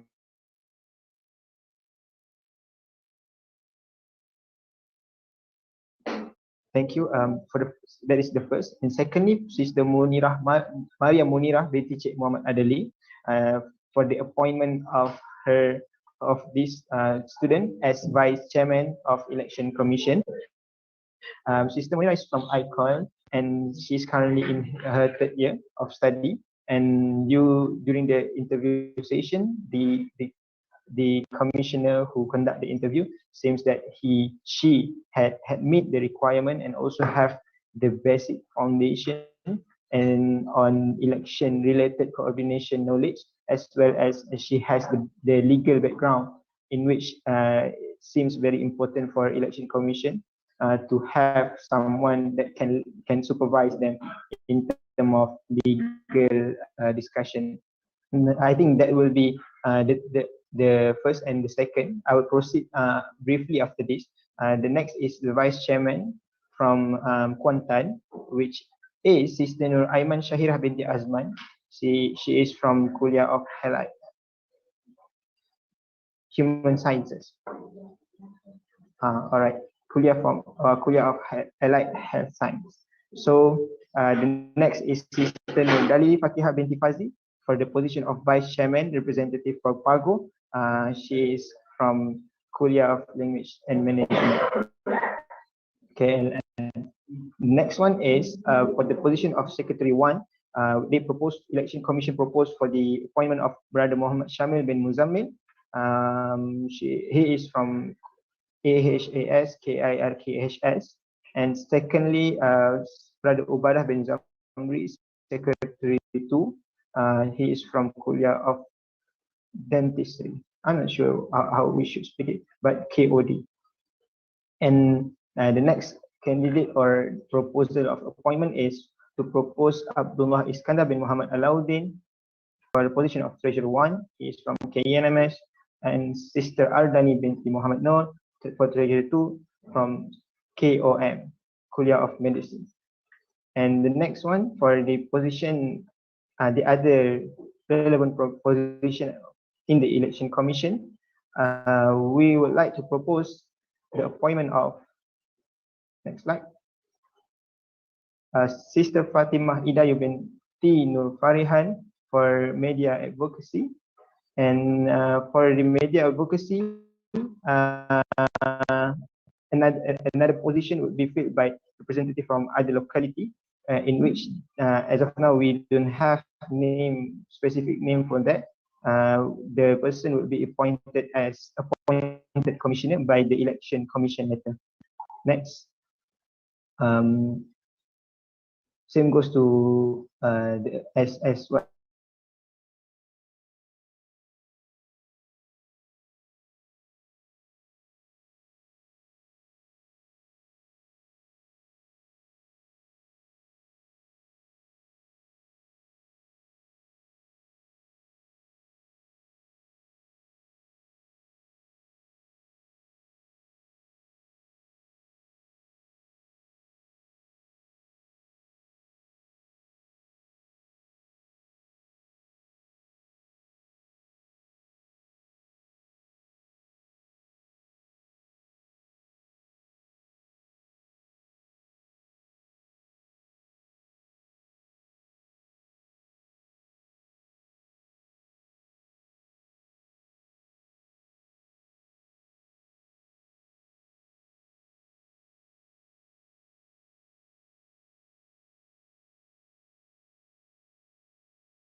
for us to endorse this motion so that we have the significant commissioner of election to take charge of the next coordination of election related matters.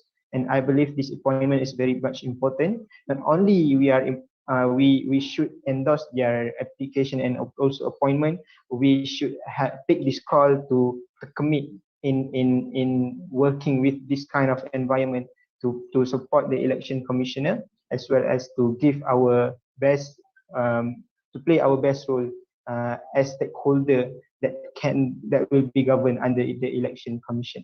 Thank you.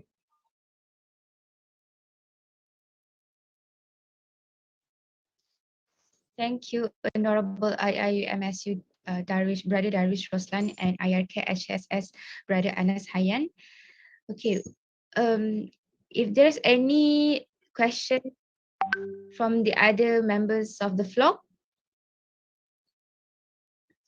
I will open for the question for 1 minute more before the voting session.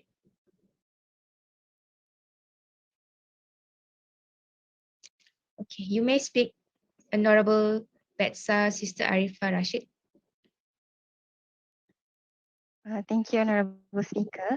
Thank you also to Honorable IMSU Brother Darwish bin Roslan.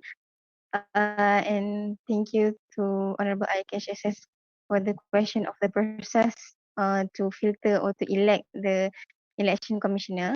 But I have a follow-up question. What are the criteria that has been considered by the committees before electing the election commissioner? Thank you. Thank you so much, Honorable Betsa.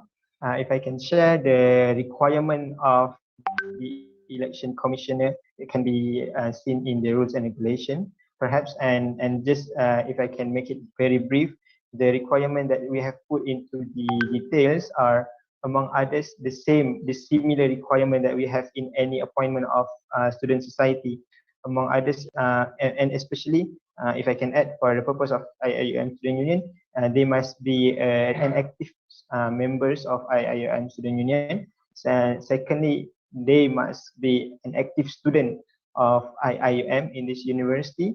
There are several requirements about the CGPA. Perhaps, if I'm not mistaken, correct me if I'm wrong, if anyone can correct me, the CGPA is not lower than 2.5. And I think that the brief I can suggest and explain. Thank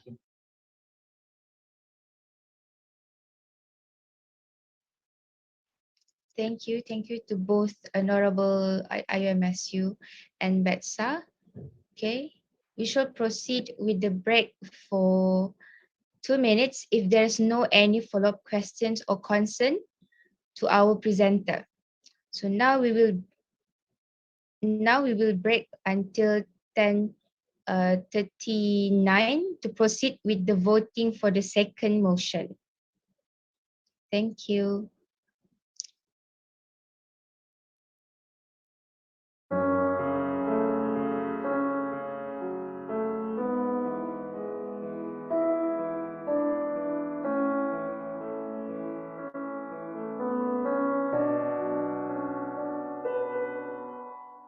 اللهم صل على سيدنا محمد طب القلوب ودوائها وعافية الأبدان وشفائها ونور الأبصار وضيائها وعلى آله وصحبه وبارك وسلم. Ya Allah, rahmati dan berkati penghulu kami Nabi Muhammad, penyembuh dan pengubat bagi hati,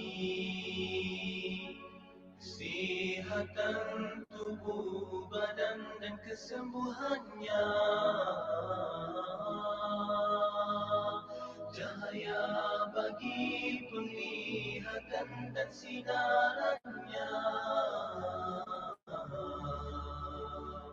dan sejahtera ke atas keluarga dan para sahabatnya.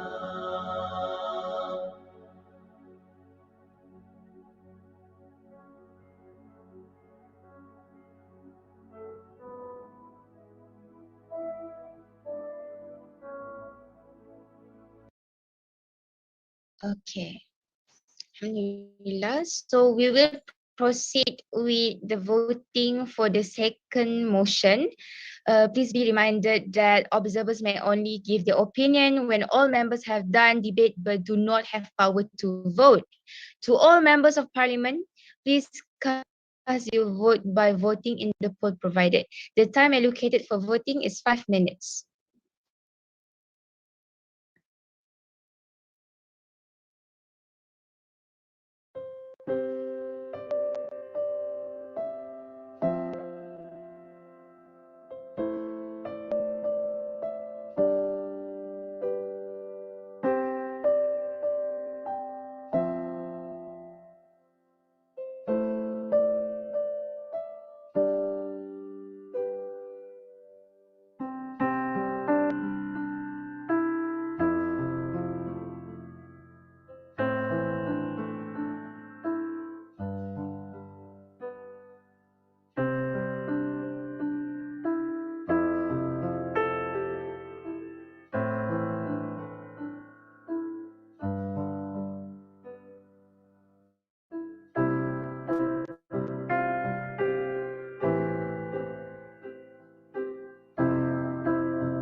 Okay, the result of the second motion, which is the endorsement of IIUM SU Election Commission appointment, is accepted with 38 accepting, 1 rejecting, and 1 abstaining.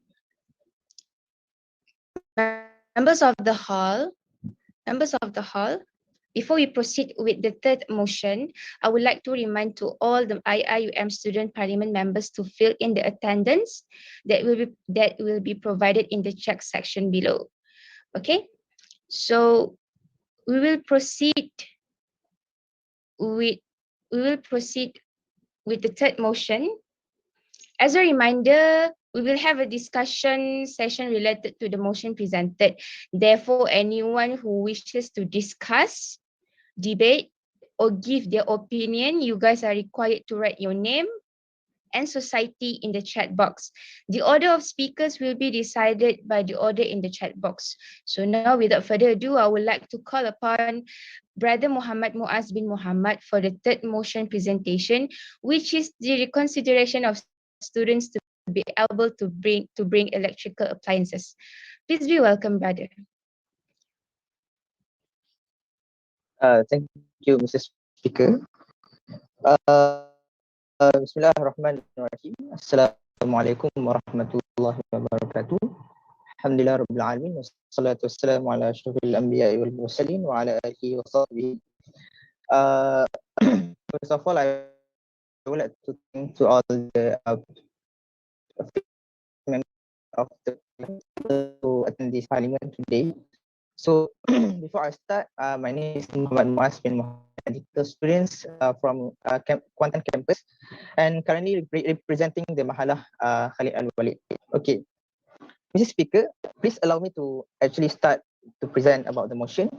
The third motion, which is reconsideration for students to be able to bring electrical appliance. So before we start, let us see about the content of this motion. Next slide. Okay, there are a few things that we want to discuss that I will be presenting today. The first one about the introduction of this motion, what is the motion is about. The second one, we want to go into the context of this motion. What is the main issue that we want to debate for?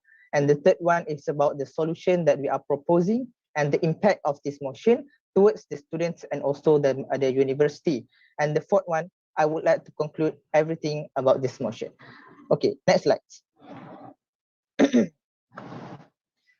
Before we go detail on about the motion today, there are few things that we should know, the prerequisite information that we have to know in order to understand a few things about the motion. First, what is the meaning of our motion today? Now, when we are talking about reconsideration for students, about allowing them to be able to bring electrical appliance, we have to be more specific what we are talking about. So I'm here today to actually mention about reconsideration for students to be able to bring electrical cooker and fridge with the supervision of the Mahalah authorities. The second one, we have to know what is the current practice that is used in Mahalah in IIUM. Next slide. Based on the current regulation that is practiced today, students are able to bring certain appliances such as kettle, hair dryer, handphone, charger, iron, laptop and computer, printer and toaster. However, there are several items that are considered as unauthorized and the owner will be compound if they actually bring to the Mahalah. So there is some flexibility given to students with medical needs to bring any appliances with the registration fee of RM 100 per semester. Okay, next slide. So based on this regulation, this is the current practice that have been used before, which is with regards to the electrical appliance usage in the Mahalah. Like I've mentioned before, there are several electrical appliances that are allowed to be used, which is automatic kettle, hair dryer, handphone charger, iron, computer, printer, and toaster. So other than this, the student will be compound because of their illegal things. So to be more specific, what we are going to reconsider in this motion is about the electrical cooker and also fridge. So after this, we will see what is the main purpose of this motion. Okay, next slide. Okay, before we go further about the main issue that we want to debate for, what is the arising issue about the current practice? So today's motion is not only about fulfilling the wishes of the resident, meaning that we are fulfilling their wish to actually bring more electrical appliance, but we actually more focus on the concern of the safety itself, because the current practice didn't include allowing electrical cooker and also fridge, but based on the previous report, there are many students who brought the electrical cooker and fridge, which is more dangerous to the Mahalah, because there are no supervision, and also the electrical appliance that they brought to the Mahalah itself is actually can give danger to the other residents because it is not under supervision. Okay, next slide. Because of that, there are three things that we are going to think of about this motion. So the problem of this motion I want to arise is about the first one, the usage of electrical cooker and fridge is nowadays is being prohibited by the Mahalah. The second one, current prohibition didn't manage to curb students from bringing illegal appliance. So based on the previous report, even the current practice have been used is actually fail to actually curb the student from bringing the illegal appliance. The third one, we believe that the main reason behind the prohibition is to actually for the safety of the student itself. The first one, to prevent the short circuit incident, to prevent the fire accident and also electrocution. But this prohibition is contradicting its purpose to ensure safety of students, because despite being prohibited, a great number of students are still using this appliance in the Mahalah. So this can cause even greater dangers since the appliances are not checked and supervised, and some don't even have SIRM certification. and yet these electrical appliances are unknown to the Mahala authorities.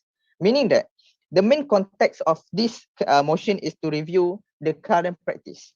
The first one, we have to reconsider the necessity of the electrical appliance that should be allowed to be brought by the students. The second one is we have to review back the mechanism of supervision towards this electrical appliance that can be allowed to be brought by the students.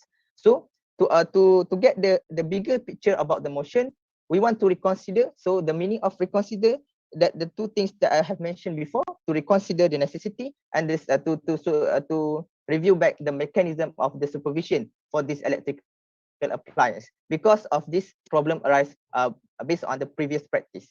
Okay, next slide. Now, let's talk about my proposed solution with regards to this motion. So, next slide. In order to reconsider for students to be able to bring more electrical appliance to the Mahala, I believe we have to practice more strict regulation that can keep the safety and also to keep the discipline of the student itself. So I would like to suggest a simple solution for this motion.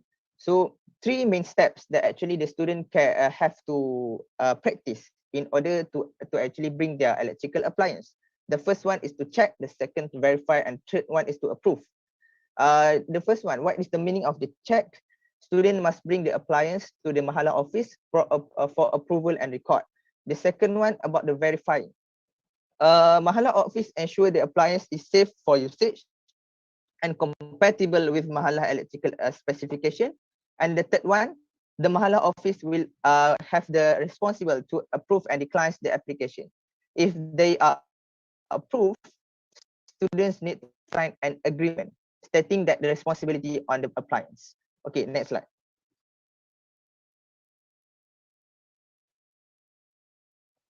Therefore, I would like to suggest that the university need to consider allowing this electrical appliance under strict regulation and supervision by the Mahala office because of this previous issue that we raised.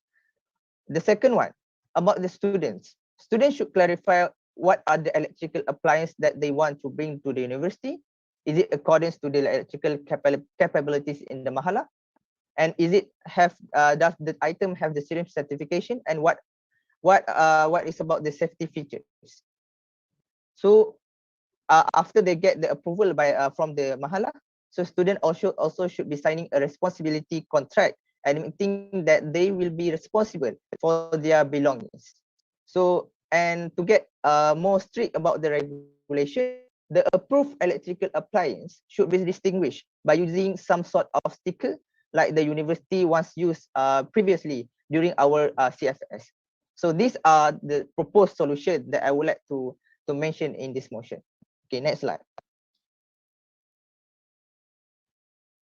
Now, we believe that this motion will bring some controversial issue due to several factors, because we are considering increasing numbers of electrical appliances that can be able to be brought in the university.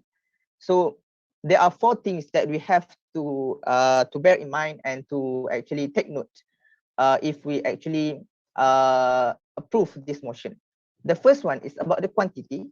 The second one is about the application fee. The third one is about who will get these benefits. And the third one is about supervision in order to keep the safety of the students. Now, about the quantity, what is the meaning of the limiting factors with regards to quantity? Meaning that if we actually reconsider to increase the number of electrical appliances that can be allowed in the Mahala, we have to limit the quantity of appliance. Why? Because we know that when we are opening the application, of course there will be a limitation of the with regards to the compatibility of the Mahala itself. So we have to limit the quantity. For example, 15 fridge per block in order to keep the safety. The second one is about the application fee. We know that the previous regulation have mentioned about the RM 100 ringgit per semester because of the appliance consumption. Meaning that when we are proposing to increase the amount of electrical appliance to be consumed in this mahala, we are also worried about the application fee, meaning that it will affect the mahala fees itself because of increasing electrical consumption. The third one is about who will get the benefit, because we already limit the quantity, so who will get the benefits. My proposed solution is to practice the first come first serve basis. So the person who actually more quick in their action, who will come first, they will get the benefit. The fourth one is about the supervision. So we are worried about the irresponsible people who actually bring the illegal things. So random spot check is should be practiced to ensure only approved appliances are allowed to be used in the mahala, and those with illegal appliance should be penalized and warned. So these are 4 limiting factors that we have to consider in this motion. Next slide. Now, before, okay. Just to interrupt, Honorable Mahala Khalid, you have 3 minutes more to All right. present. Thank you, Mrs. Speaker. All right. Before I end my speech, I would like to mention about the impact of this motion. We believe that we want a motion that can give a win-win situation towards the residents, toward the students, and toward the mahala office itself, and also the administration. We don't want the motion is too biased, because I believe this motion is a very beneficial for the students, and we want this motion to be approved. So in this parliament, I don't want that this motion is going to be biased, because in this parliament itself, it is consists of the student. So to get a win-win situation, what are the impacts of this motion? The first one, when we are talking about student, of course, it will ease the students' life, saving money and giving students option to be more creative and responsible, because we are allowing more electrical appliances to be used, because they can bring a fridge and also electrical cooker, so they can keep more foods for several days in the fridge, and it will save the money. So that is the simple logic. The second one is about the benefits can be gained by the mahala office and also administration. Actually, when we are practicing a more strict regulation, when we are considering the necessity of the electrical appliance, and we are reviewing the mechanism of supervision, we can actually improve the safety. We can reduce the amount of short circuit, electrocution, and fire accidents. And even the mahala authorities can supervise the electrical appliances that are being used in accordance to the requirement. And this can actually ensure that mahala office is notified of all equipment that are being used in the mahala of the mahala itself. So these are the win-win situation that we can see from this motion. So I believe every members of the parliament can consider and evaluate the rationale of this motion. Okay, I have come to the end. Next slide. So okay, next slide. To conclude everything about this motion, I would like to quote from the Albert Einstein. Once he said that the definition of insanity is doing the same thing over and over again, but expecting the same results. In this context, we are expecting that students will obey the regulation before that we have been practiced before, and we are expecting that students will not bring the illegal things. But we are doing the same things. So right now, in this parliament, I would like to suggest that we are reviewing the mechanism and the regulation that have been practiced. We are reconsidering the necessity of the students towards the electrical appliance in the mahala, and we should reviewing the mechanism of the supervision of this electrical appliance. So we will see a better outcome for the future. In the nutshell, last slide.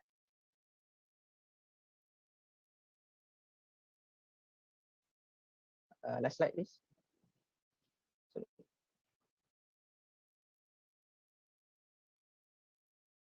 Start. Okay, I believe this is the last slide.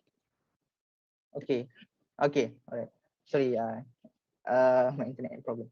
Okay, in the nutshell, these precautionary steps will ensure a win-win situation between the university and the students, which I believe the university really cares for the safety of their students, and also the students who seek more than before to make the IIUM feel like home. And this can be among the steps that can put one of the objectives the university introduced before to the students during the Ta'aruf week, which is IIUM my home, into the reality. By that, thank you and Assalamualaikum. All right. Waalaikumsalam. Thank you to the presenter, Honorable Mahala Khalid, Brother Muhammad Muaz. So now we will move on the debate session. Anyone who wishes to discuss, debate, or give their opinion are required to type in your details, which are name, metric, number, society, and action, such as question, suggestion, and amendment at the comment section before speaking. Please be reminded to be respectful in your speeches. So now we will start with Honorable IIUMSU, Brother Darwish, for your question. Thank you, Honorable Speaker. Should I write my number first? No, you may directly speak. All right, it's okay. Bismillahirrahmanirrahim. Thank you and a very huge respect I bid to our respected MRC Khalid for the motion. I believe the main agenda behind this motion should be the welfare of the students at large, and I believe to be courage enough to submit this motion must have a proper consideration and also preparation from your behalf and your team perhaps. So I would like to first call every members of the parliament to involve in this discussion, because this motion will significantly affect the students at large, and despite any regardless any campuses we are in, and I would love to hear question and discussion from the members of assembly. But before that, if I can speak up, my first question concern would be on the sustainability of this motion at the first place. I mean the feasibility on doing it. Perhaps the Honorable Mahala Khalid can first clarify if there were any kind of engagement or fact finding from your behalf with administration on the feasibility of doing this, and perhaps if there is any opinion have been given by any officers in Kuantan, or any officers you might have referred on, perhaps your principal, or any kind of information that might help our discussion today. And because my concern will be on the feasibility and the sustainability of doing this thing, I will not touch much, but I would like to focus on the financial application. If you can refer, I refer to an article using discussing about electrical appliances usage in university and college. Basically, the discussion is not only pertaining to the welfare of students, it's more on administration at large. You know, if I can perhaps say, if I can mention a computer, the monthly power consumption with the monthly power consumption of a computer, a device, namely computer, will be 3,300 kilowatt per hour. However, if the suggestion is on cooker or every fridge, for example, a fridge can consume approximately 4 times higher, in which 14,400 kilowatt per hour monthly average consumption. So among the complication might be also financial implication from the university, because when we talk about the finance, we are in need of a big scale of financial independency to take care of our students as well. If I can mention, during this COVID-19 especially, we are in need of financial assistance. The students are in need of financial assistance, and the Khairat Fund, for example, we have utilized all the Khairat Fund we have within our university's budget. For example, if we were to talk about Wi-Fi connectivity, the university have utilized more than 5 millions to improve our Wi-Fi connectivity status in our campus. So if I can share, during one speech being given by our director, among the concern would be the barrier and also the complication that have been experienced by had been experienced by our university to take care of students' welfare is because our budget is being wasted so much on electricity. For example, at night you can see in central building, the light is on up until subuh and fajar. For example, I think in Gombak, if you go around the campus, you see library. Why the library's light is needed to be on during night? I'm not sure. There's no people there. That is on administration side. But on our side as student, we can see if we leave our room, how many of us ensure our room is being every electricity is being off, that has been turned off and whatnot. So this is about the concern, and a commitment to submit this motion shall be parallel with the commitment for us to encourage and take charge in leading our friends in campus to commit in sustain the motion as well in terms of its technicality and its feasibility. I think to convince the university, first we must convince and have the basis of trust that we are not a student that demand without anything demanding like a child. First we need to show that we really take care of our electrical usage, and that will be my concern lah. And I would like to see the response from Mahalah Khalid, Honorable Mahalah Khalid, and I would like to see the suggestion and also discussion from other members as well. Thank you. Okay, thank you, my honorable president, Brother Darwish, for the question, comments, and suggestion. So I agree with the main concern from Brother Darwish. Um, uh, that's why in my presentation of the motion, I already touched about the limiting factors that we are considering about this motion, which is the quantity, the application fees, and the supervision. Meaning that when I believe we are concerning about the budget of the university, it will be, of course, will be affected because the increased electrical appliance consumption. Therefore, I would like to mention that when we are talking about bringing something electrical appliance, we are talking about the group of people, group of students that are affordable, that are not having the problem of financial, meaning that this group of people who wish to apply for this electrical appliance, they have to apply properly. So in this motion, I would like to suggest, because we have to review back the application, because previously when we are doing the practice of the regulation and we are giving the compound, we are doing the spot check and giving the compound, and then it is keep repeating, and the student still bringing their stuff, this illegal stuff. So the same problem will be arise, meaning that universities still have to get the burden of the budget, and the same and in addition, the other student have to bear the risk of safety, because this electrical appliance is not under supervised. So in this motion, I would like to mention about when we are talking about budget. So we can actually, and the proposed solution is about the increment of the application fees, meaning that this group of people who wish to bring the more electrical appliance have to apply to the university, and of course they have to pay more other than student, and they will be supervised by the university itself. And I agree what actually Brother Darwish said before. We have to do more research about the budget, the electrical consumption. But I'm sorry if I couldn't include in this proposed motion today. Maybe after this, if this motion is approved by this members of parliament, and we have to propose to the university, we have to double check and also to improve the technicality and also the information in order to gain trust from the university itself. So I hope that answer the question, Brother Darwish.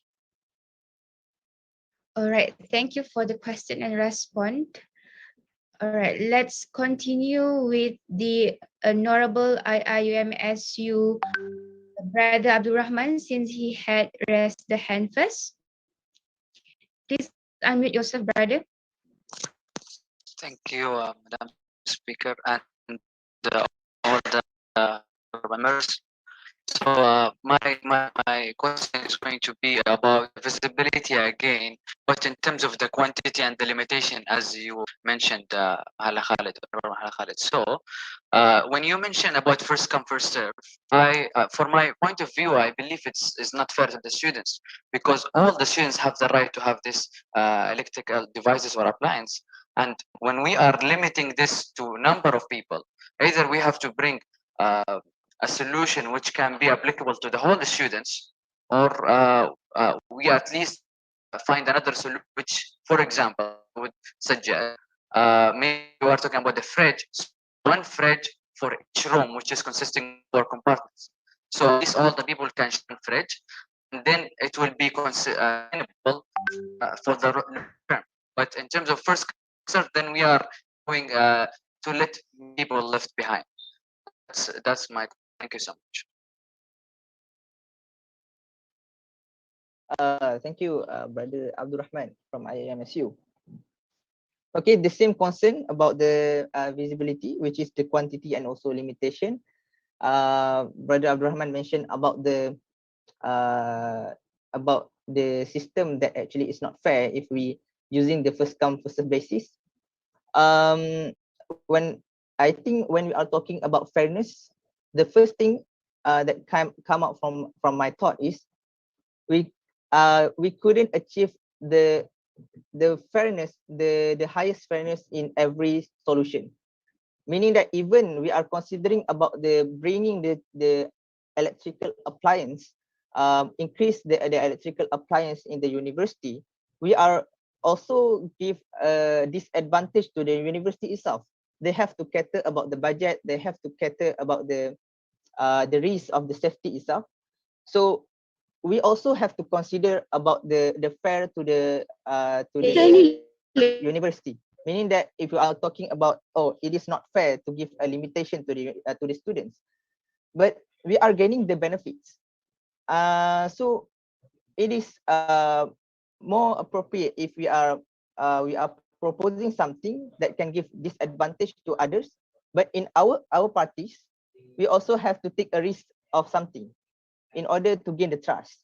That's why I'm proposing something that, okay, we have to limit the quantity, and the system is first come first serve, because we know that the university have to bear the risk of the safety, and they have to bear the budget. But if we can actually propose something that can help help the university to increase the budget, so it's okay to open to all the students. So I believe maybe some of the members of the parliament can give a better solution other than the first come first basis, but in the same in the same condition that the university also have the benefits. Okay, Brother Abdurrahman, how's your response? Yeah, sure. As I said, is first come first serve. It will not accommodate all the people. Yeah. So if we have other solutions, that will be beneficial, I believe. Thank you. Thank you. Okay. Thank you. Let's proceed with Honorable MRC Ali. You may unmute yourself. Okay, I'm audible. Yes. Yes. Okay. Bismillahirrahmanirrahim. Assalamualaikum warahmatullahi wabarakatuh. So, all right. My concern is from actually the perspective of from the Gombak campuses itself. We do have 17 mahala right now in Gombak.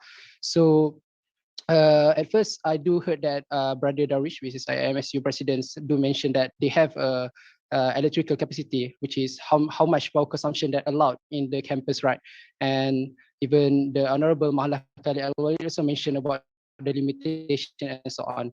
But my concern is, okay, so at the first place, we need to understand the situation right now in the Gombak. Currently, yeah, there's also a lot of students that still bringing the illegal electrical appliances, such as the fridge and so on. But there's, even though it is there, but it's not majority. So let's say when we approve this motion, and let's say we do give this permission to them, in Gombak we do have a lot of students, and we do have a 17 mahalah. So let's say you approve this motion, and even with the limitation, they will asking why there's a limitation at the first place when you're allowing us to bring this. And the second one is even in my own mahalah Ali, there's one problem happened, which is last semester, where the students only bring the rice cooker, which is one of the illegal electrical appliances, I believe, and it caused to all the blackout. So basically, that is exactly the main concern of myself lah, for the mahalah. Even we do have 8 blocks of mahalah, of the UG mahalah, and that is not included. The PG also, right, the postgraduate one. So of course, when we allow the UG students to bring electrical appliances, the PG also will ask, we want to bring to, right, the fridge and so on. So that's why yeah, that how you want to cater at the first place. And the second question is, let's say you bring this system, which is to get to go through a proper application process and so on. So do you guarantee that student will follow it properly? Let's say even I did read your motion regarding at the CFS. We do have a sticker process, right? The sticker for the gadget, but at my time at CFS also, there's not a lot of students doing this process sticker. Even they just bring illegal. So like there's no solution actually. It's like why we bring this up when student will not even follow it like that. So is there any solution that you think can be considered for that matters lah? So right, thank you. Okay, thank you, Honorable Mahala Ali, Brother Ali. Brother Ali. So, okay, I agree with the concern, which is when we are doing a regulation, the student will still doing illegal things, will not obey the regulation. So, but I disagree with the mindset that if the regulation is keep being disobeyed, so we shouldn't do anything. Because from my perspective, we have to believe that we can change people behavior. But this is okay. This is the step of education, educating the resident and also the students. So when Honorable Mahala Ali said about that, the student will keep disobey the regulation. So we shouldn't do anything, and this problem will keep on going, and we will not improve. So I believe that if we review back the mechanism of of allowing the electrical appliance first, we are saying that we are improving the application, meaning that when we go into detail, yes, of course, we have to go into detail about the application itself. Maybe the proposed solution is that, like I said before, about the application itself, it should consist of the application fees, it should consist of the limitation, it should consist of the regulation. The things in the motion is that I would like to review back and reconsider the necessity of the student itself. If you say that most students there are minority students that bring the illegal stuff, and if we allow them to bring, there will be more. Meaning that we have to review back the necessity of the students. So in terms of welfare itself, if we are thinking that okay, this type of electrical appliance, most students need this electrical appliance because they think that it will ease their life for the future. So but we are keeping on restricting the things, we are keeping the limitation, and we are doing the regulation that actually you said before, the students still disobey the regulation. So what else that can we do? So we have to review back the mechanism. Like I said before, this group of people they're actually bringing the electrical appliance is not the people who actually have the financial burden. That it is not a group of people that have the problem of financial. If they have the problem of financial, they will not take the risk to apply for the more fees, to apply for the application, and to take the risk of the safety, and to buy more electrical appliance.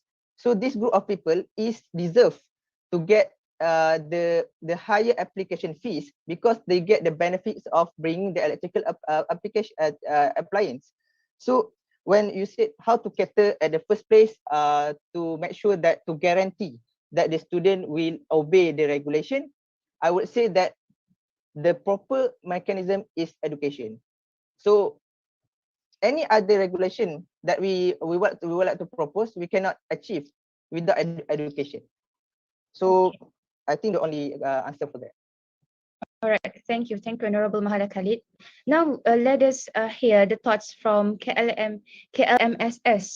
Sister Kamarina, yes, you may unmute yourself, sister. Yeah, Assalamualaikum. Can you all hear me? Yes, we can.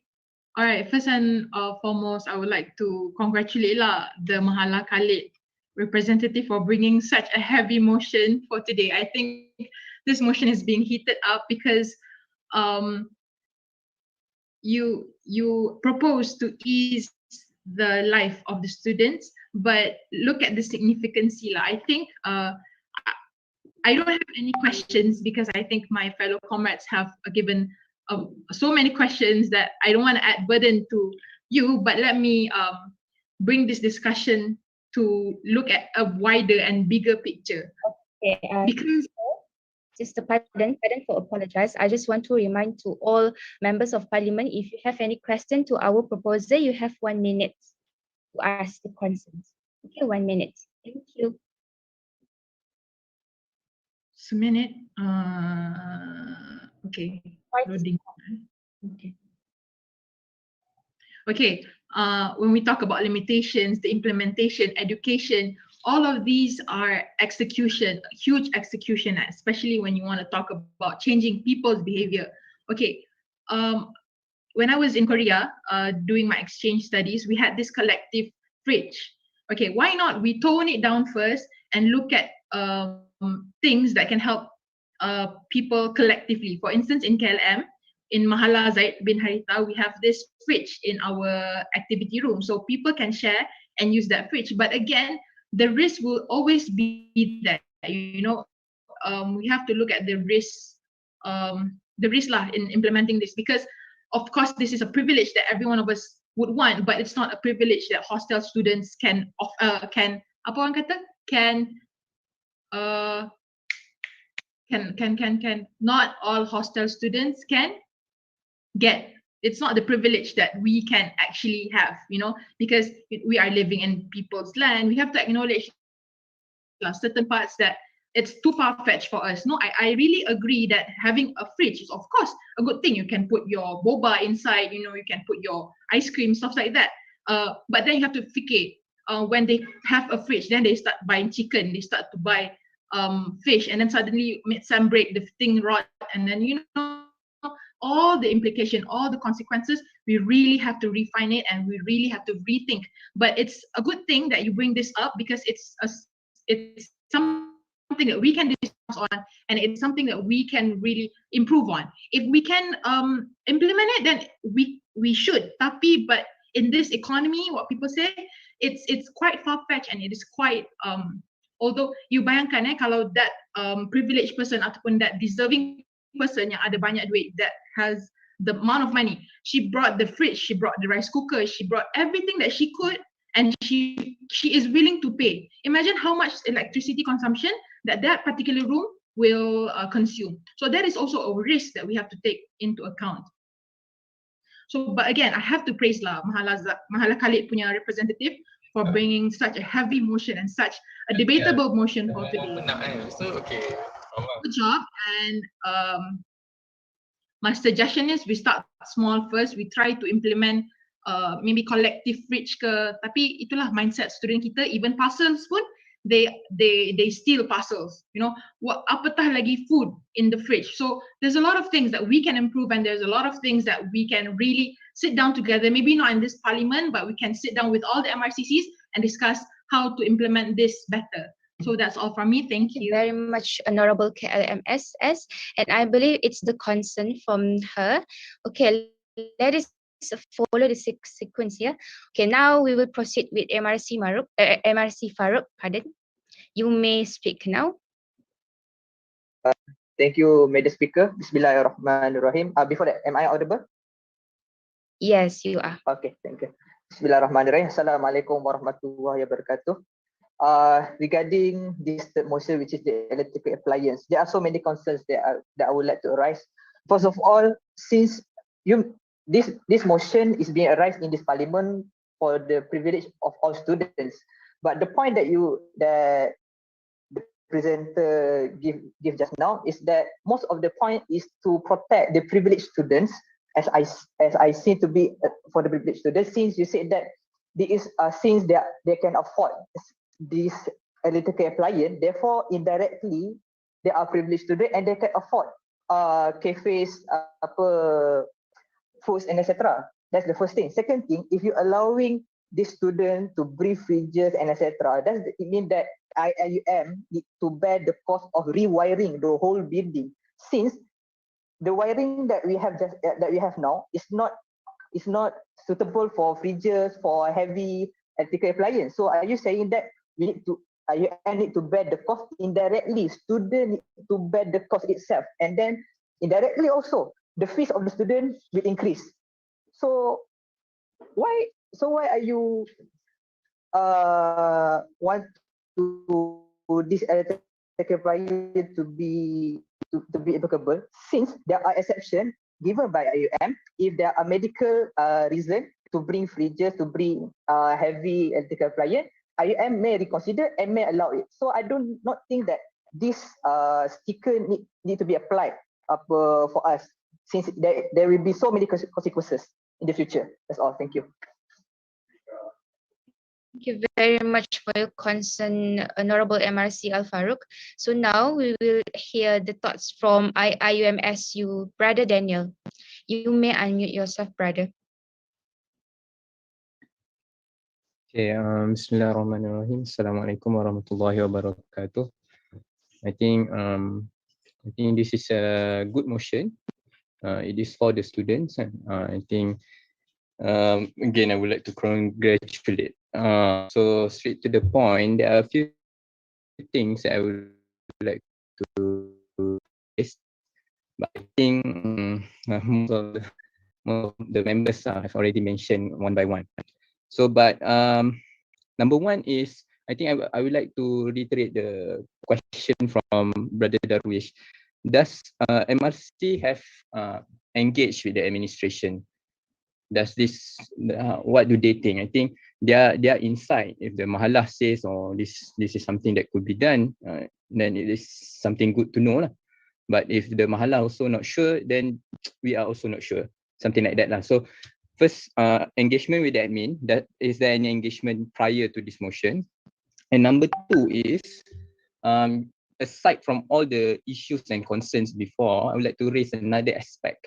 I think the critical control point of this motion is supervision, actually, because previously the problem is students still bring fridge, still bring cookers despite the regulation.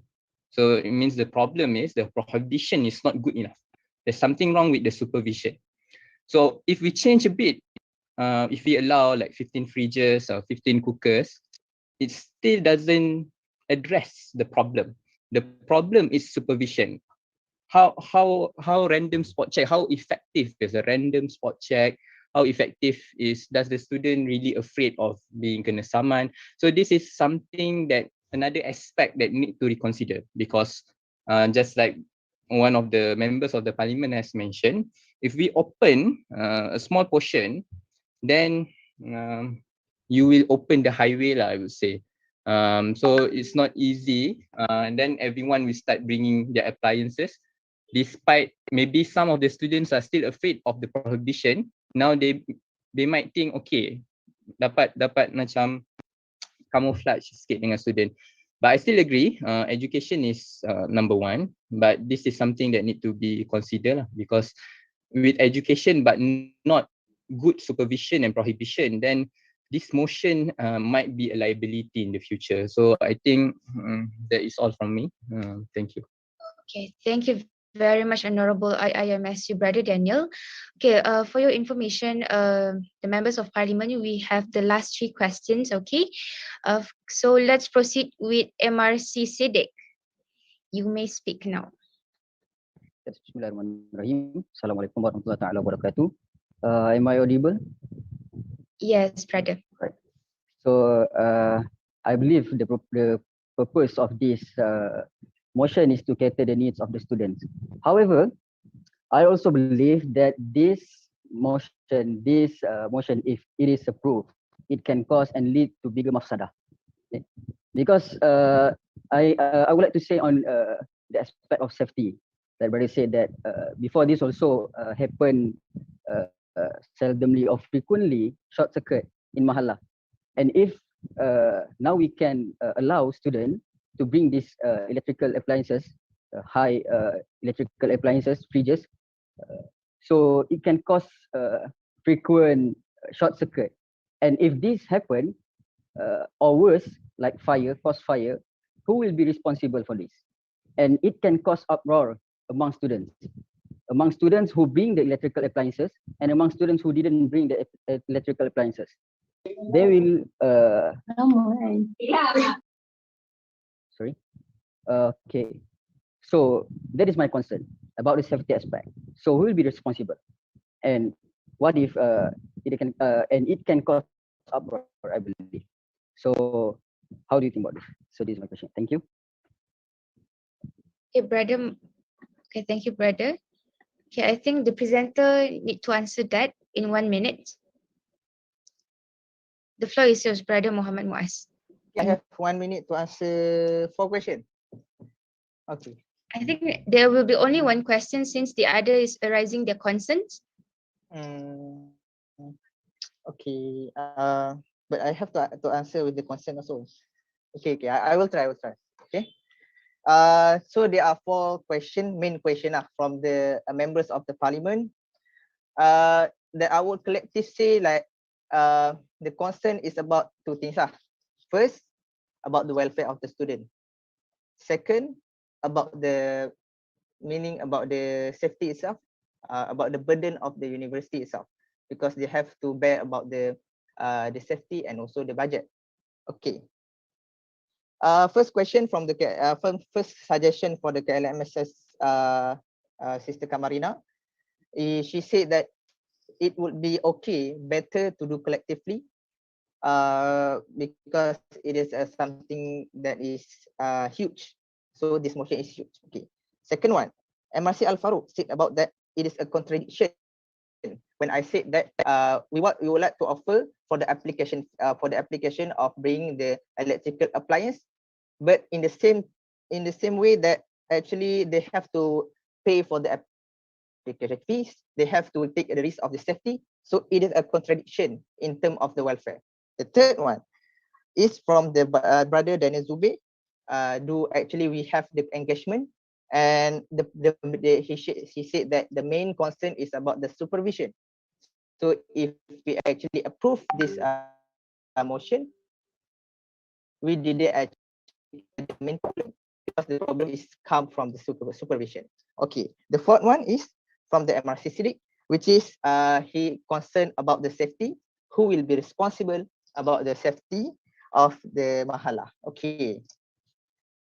How I want to say? Okay. Like this. The main concern is in this motion is that I would like to raise about how long that we have to take to wait for the students actually to obey for the regulation. That is the main first.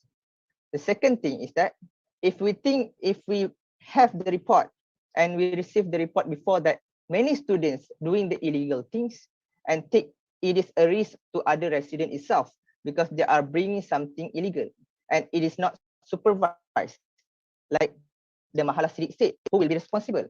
So you are taking the risk, you are giving the risk to the student itself, meaning that they are illegally doing something that is not approved by the administration.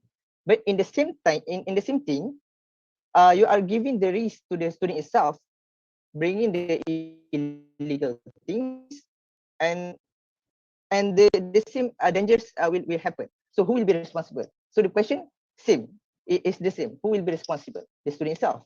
So it is a disadvantage to the student. Okay. The third one is that when we are talking about supervision, yes, I agree that maybe this previously the problem is about the supervision. Regular checkup is not effective. Maybe it's not effective. So we can improve in that way. But when we are talking about the necessity of the student, do actually electrical appliances such as electrical cooker and fridge is a necessity in current situation?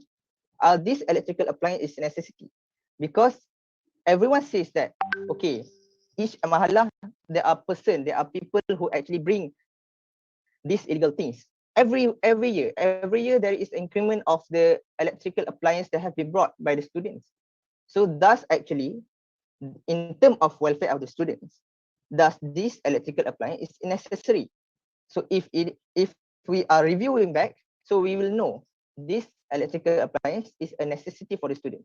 So that's why in my motion, the main thing you have to, all the members have to understand my main concern in the problem statement I have mentioned before. Two things, which is I want to reconsider the necessity of the electrical appliance. How the Mahalah office and the administration can list out all the things that they think that it is necessary for the student, like the regulation that have been practiced before. How they can actually list out what is the criteria, what is the factors that they think, oh, this list of items is necessary for the student, so we allow them to bring. So how about the others? How about the electrical cooker and also the fridge? Why it is not? They think that it is not necessary. So the thing is, I want to reconsider the electrical necessity of electrical appliance. Okay, second one, I also mentioned about we want to review back the mechanism of supervision. Like Brother Dennis said before. Yes, if the main problem is the supervision, we have to review back the mechanism. If we are repeating the same thing, we are still in the risk of safety and also the risk of the student itself, and everyone did not get any benefit, you know. So I think it is better to reconsider about the motion.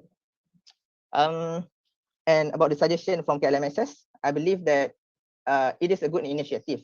If you want to actually do a collectively, make a pantry that have all the necessity, all the electrical appliance, but still, it's not in the context of we are talking about the people who do the illegal things, people who bring the illegal things, and what is the necessity of the resident itself. So I've tried my best to answer all the questions. I pass to the Mr. Speaker. Okay, thank you very much. Response from Honorable Mahalah Khalid. Okay, members of parliament, don't worry because I will allocate plenty time to discuss and debate on this motion, okay? So be patient on that. So next, I think we do have a concern and question by Honorable IIUMSU Sister Anna Sophia. Yes, you may unmute yourself.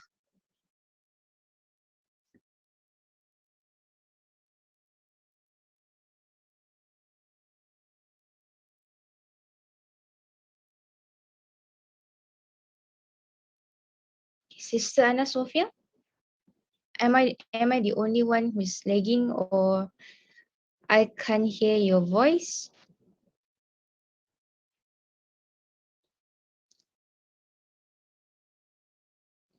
Okay, I do believe we shall proceed with the next question, and a question from Sister Anna Sophia will be addressed later after this. Okay, now we will proceed with the concern from the Honorable Sciences Brother Ahmad Shakir. Bismillahirrahmanirrahim. Assalamualaikum warahmatullahi wabarakatuh. Very good morning, afternoon, I bid to everyone. Thank you, our honorable speaker. So my it is not maybe a question, but more like a statement, and it is not specifically to our debate of our third motion, but maybe our parliament as a general. So I can see personally from all our honorable representative here. From what they have asked question, they have concerning matter regarding this motion, I can see that many of them are somewhat inquire or attacking the person who raised out this motion by asking some great questions to get sending, and some of them even request is there any data or any statistic regarding this motion that can be brought out as a proof. But they unfortunately they themselves don't give that, because personally I quite disappointed of how our debate session have been done, because I can see that maybe many of us does not agree, but let's put that aside. But how we are discussing our debate, it seems that everyone is more on attacking the motion, and it is the purpose of the debate to discuss and whatnot. But I would like to say that it is not efficient to just attack without give any suggestion.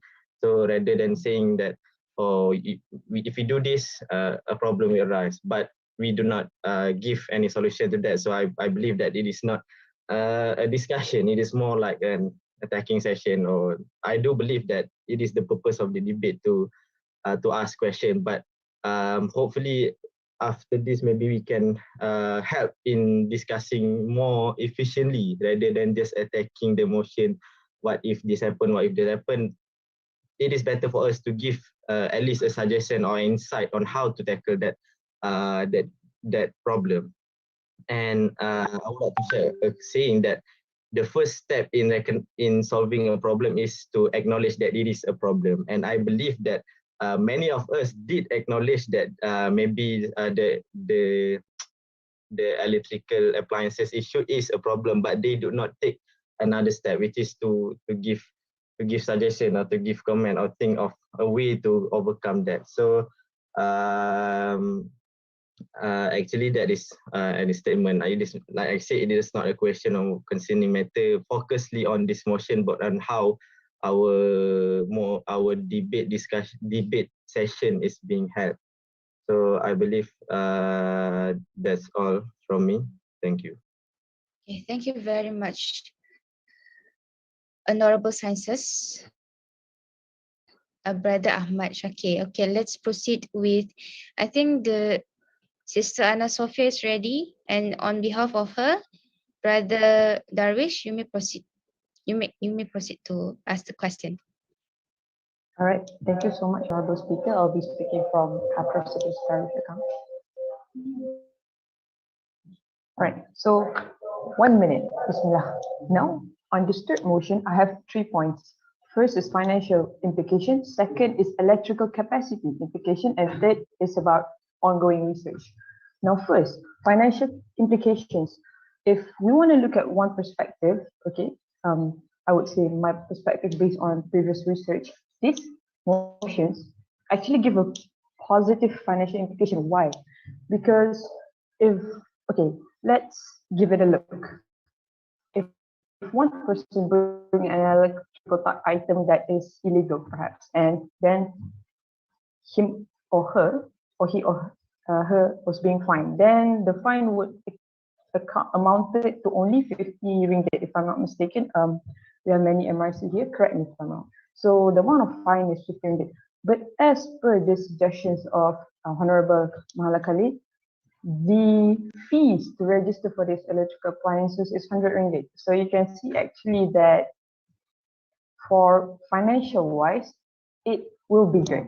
Okay, but then let me go to the second point. The second point is about the electrical capacity implication. Now, the reason being, okay, previously I have only once engaged with Mahala office in Nusaibah, inquiring about why we cannot implement such things, and they mentioned that the biggest barrier is about the electrical capacity implications towards the university. It means that why when we install some electrical items, the Mahala will go blackout? It's because that the wiring in IIM was meant to only cater to certain watt of electrical appliances. So when you have that big fridge that can fit the chicken and the ice, and you will go blackout. But if you have that mini fridge who can only fit 2 cans of water, everything will be fine. So in regards to this thing, if we were about to approve these motions, the suggestion can be fine-tuned into how can we solve this electrical capacity implication. Per se, example, okay, we might be allowing, but with certain amount of watt, okay. But again, this needs a very thorough research, but it is possible, but we have to bear in mind the challenge. Now, third and final point is about research. Okay, first I would love to congrats Honorable Mala Khalid, because in this parliament actually it serves the purpose to discuss about things that the students really need. You know, sometimes when we look at motions, some motions are the thing that the students cannot relate, like what is this? But motions like this, if we ask like a naughty students in any kuliah, okay, they might say, oh, I understand and I would or would not support. So thank you so much for bringing this motion that benefits students at large. Okay, to conclude on my third point, actually on research, for these things, I don't oppose or I don't accept personally, but I would propose or extend a gratitude of offering to help Kemala Khalid. Per se, you wanted to engage with demonstrations following these motions. Okay, shall it be approved or shall it be not? We need to bear the challenge. We need to bear in mind the challenge that exists. But let us try our best to make things that is good. Okay, at the same time, it would be within the risk that we can bear. So that is all from me. Thank you so much, Honorable Speaker. Thank you very much, Honorable IIMS Yusuf Anna Sophia. So now let's proceed with the last concerns arised by Honorable MRC Nusaiba. Yes, you may unmute yourself. Bismillahirrahmanirrahim. Assalamualaikum warahmatullahi wabarakatuh. Am I audible? Sister. All right. Yes, sister. For my first point is I acknowledge the presenter's point, which to protect the welfare of the students. But then from the side of MRCC, our first point is whether you have prepared the accurate or the appropriate data that shows or that proves that students actually need or require to bring the electrical appliances to Mahala. That is my first concern about the data. And then the second one is regarding the issue of relocation of students. If this motion is were to approve by the parliament, I think the issue of relocation of students will arise again because as all of you are aware, currently in Gombak campus, most of students are relocated to other mahala than the original mahala because most of the mahalas here are under refurbishment and fire alarm installation period, I believe. And the period is extended until maybe until next semester.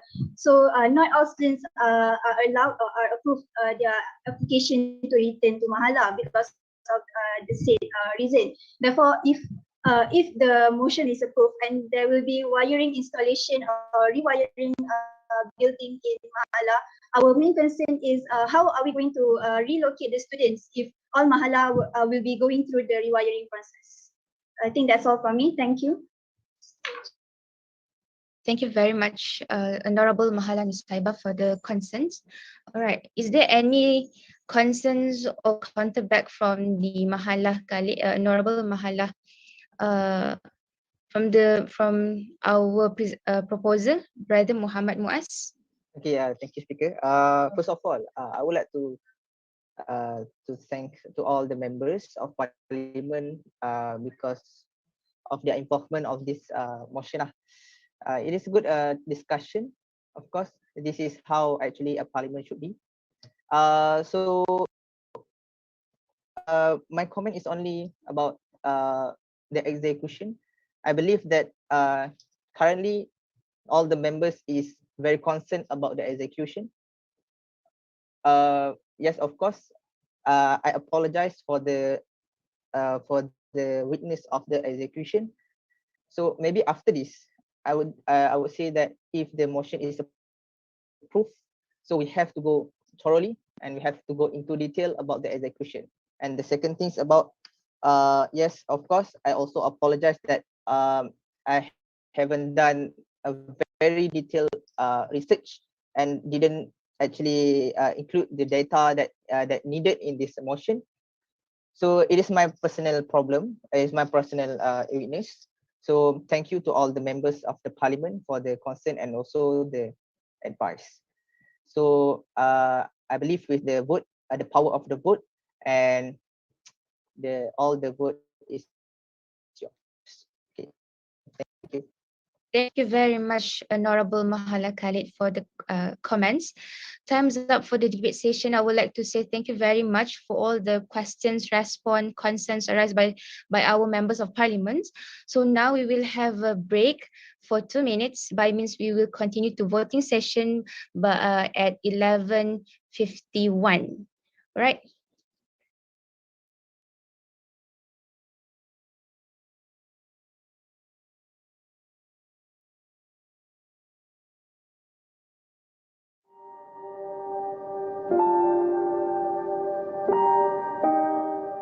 اللهم أنت ربي لا إله إلا أنت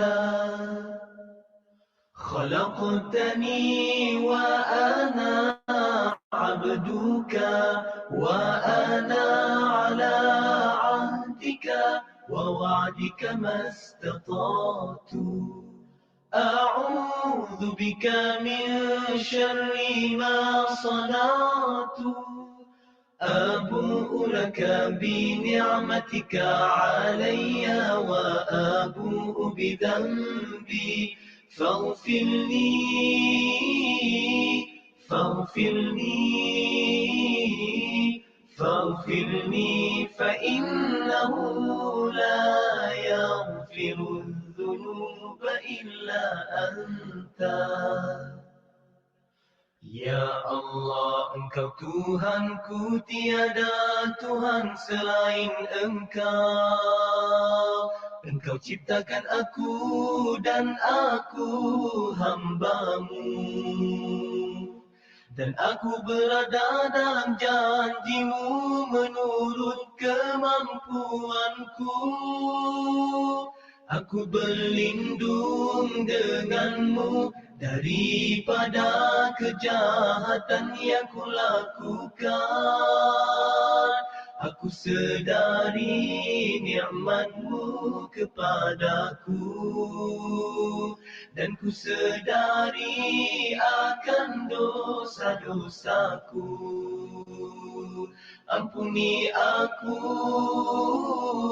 ampuni aku, ampuni aku kerana sesungguhnya tiada yang dapat mengampunkan dosa kecuali Engkau.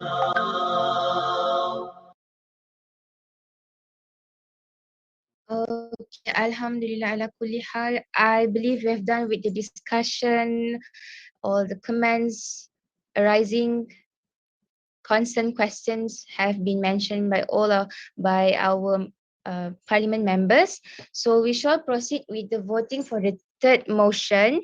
Please be reminded that observers may only give their opinion. Yes. Opinion when all members have done debate but do not have power to vote.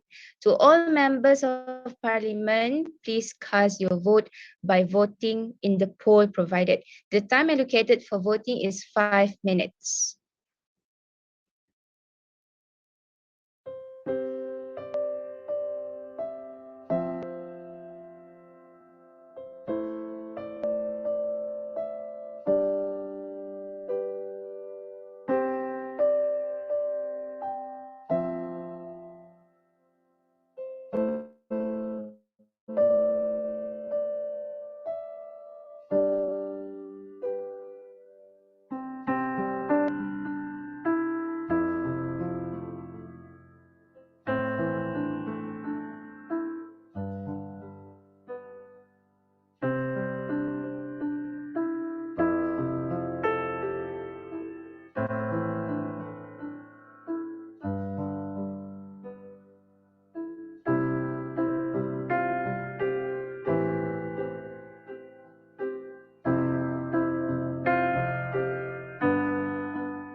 Okay, Alhamdulillah.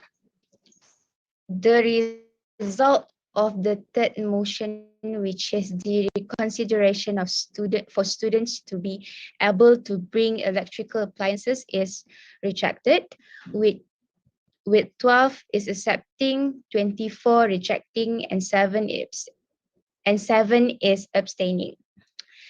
Okay, my members, Alhamdulillah, settle with third motions, first, second, and third motion.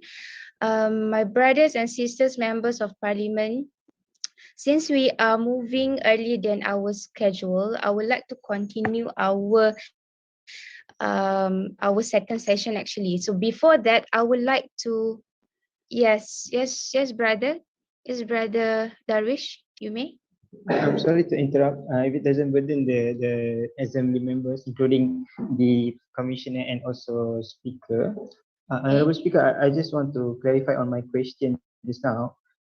In the comment section, I asked about the procedure. If a motion is rejected, can the motion be resubmitted in the next sitting? Because the answer you have given is more on the amendment. Other than amendment, is there any other way this motion can be rediscussed in a better manner, for example? Thank you. Okay, next question. Thank you very much, Honorable IIMSU. As far from our concern, the motion actually we can resubmit it again, the motion for the next sitting, but the features will not have to be same, and it need to be stronger, and the motion need to be strengthened from the part of implementation, so the motion will be passed for the central parliament lah. Macam tu. Did I answer your questions? And I just want to say it again, the motion can be resubmitted again by with the stronger implementation for the next sitting. Yeah. Is it clear, brother Darwish? Thank you, Honorable Speaker. I think this clarification is a call to everyone, every members of the assembly as well, so that we can take our part and play our roles together to discuss about this, even though it is rejected. Perhaps Mahala Khalid can lead the discussion, and we are very happy to be part of it, inshallah. Thank you. I agreed on that. Thank you very much, brother Darwish. Okay, my members of parliament, since we are moving earlier than our schedule, so I would like to continue our second session actually. So before that, I would like to ask if the proposer, which is the Honorable IIUMSU Brother Abdul Rahman, and all members of the hall agrees on this matter. So please use the raise your hand features if you're okay with it. So we will only proceed if the quorum is met. Yeah. You may use the raise your hand features if you are okay with it. Okay. I will give 2 minutes on this.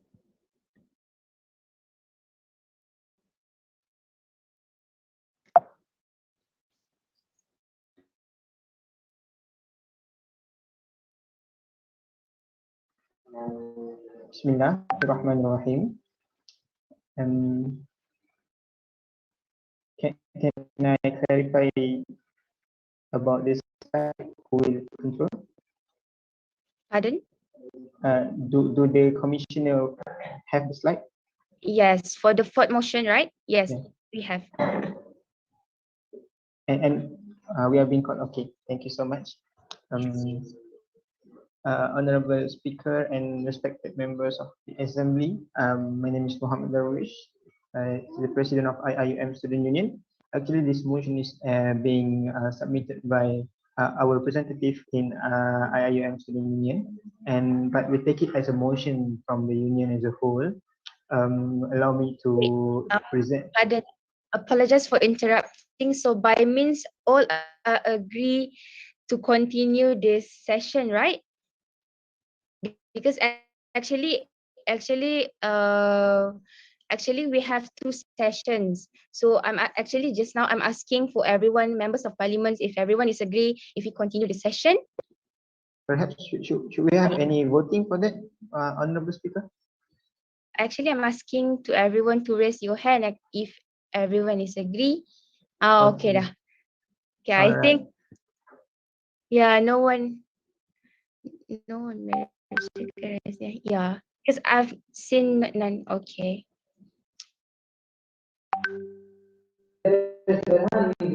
Let me clarify for the assembly on speaker's behalf. If no one objects in the chat box, I think we will proceed. Okay. All right.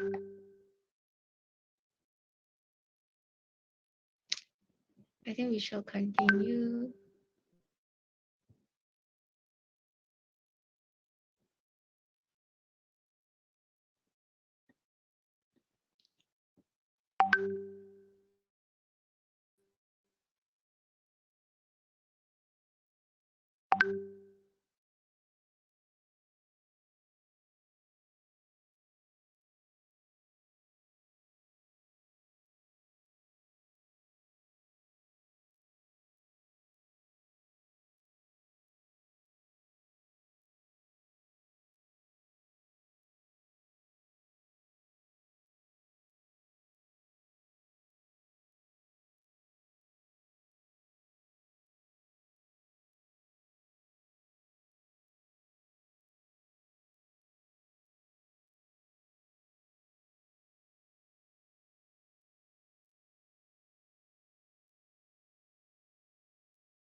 All right. Thank you very much for your response, my dear members of parliament. Since considering from our members parliaments as well, we will wait. Yeah, I'm waiting for the queue as well. We will have two motion left after this, inshallah.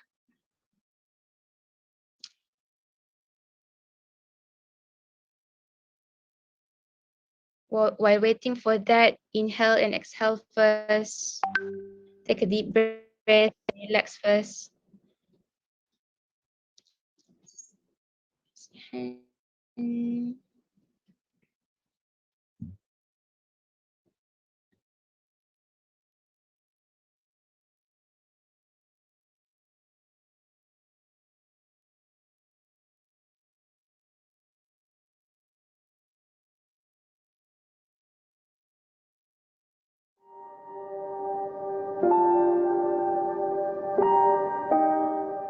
اللهم أنت ربي لا إله إلا أنت خلقتني وأنا عبدك وأنا okay, thank you very much and pardon for the confusion. Okay, I think I think most of the members of parliament wanted to have a break. So I'm going to ask all of the IIUM Student Union parliament members, either we want to continue at 12:20 or 1:30. Yeah. You may simply state your choice in the chat box. 12:20 or 1:30.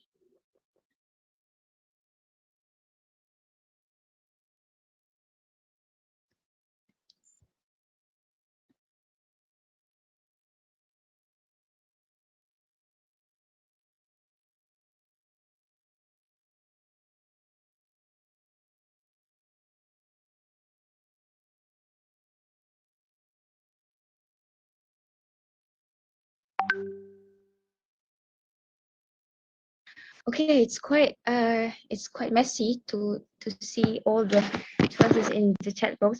Pardon for that. I think we should have a poll. Okay, for my PR committees, Sister Husna. Wait for a second, yeah, guys. Wait for a second. We will provide the poll.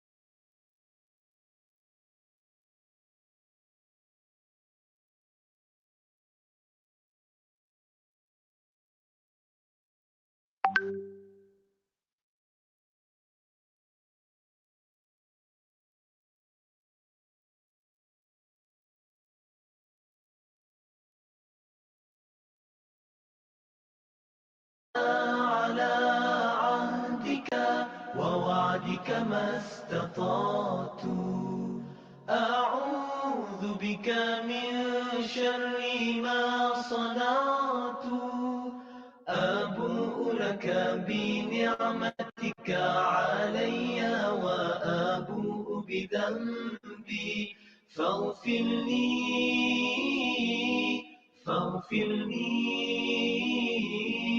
فاغفر فإنه لا يغفر الذنوب إلا أنت Ya Allah, Engkau Tuhanku, tiada Tuhan selain Engkau. Engkau ciptakan aku dan aku hamba-Mu. Dan aku berada dalam janji-Mu menurut kemampuanku. Aku berlindung denganmu daripada kejahatan yang kulakukan. Aku sedari nikmatmu kepadaku dan ku sedari akan dosa-dosaku. Ampuni aku. Okay, we have done with the voting. I think majority are saying yes to 2020, 12:20. So we will meet the second session at 12:20, and my deputy speaker will take over for the second session. Thank you very much and have a great lunch, everyone.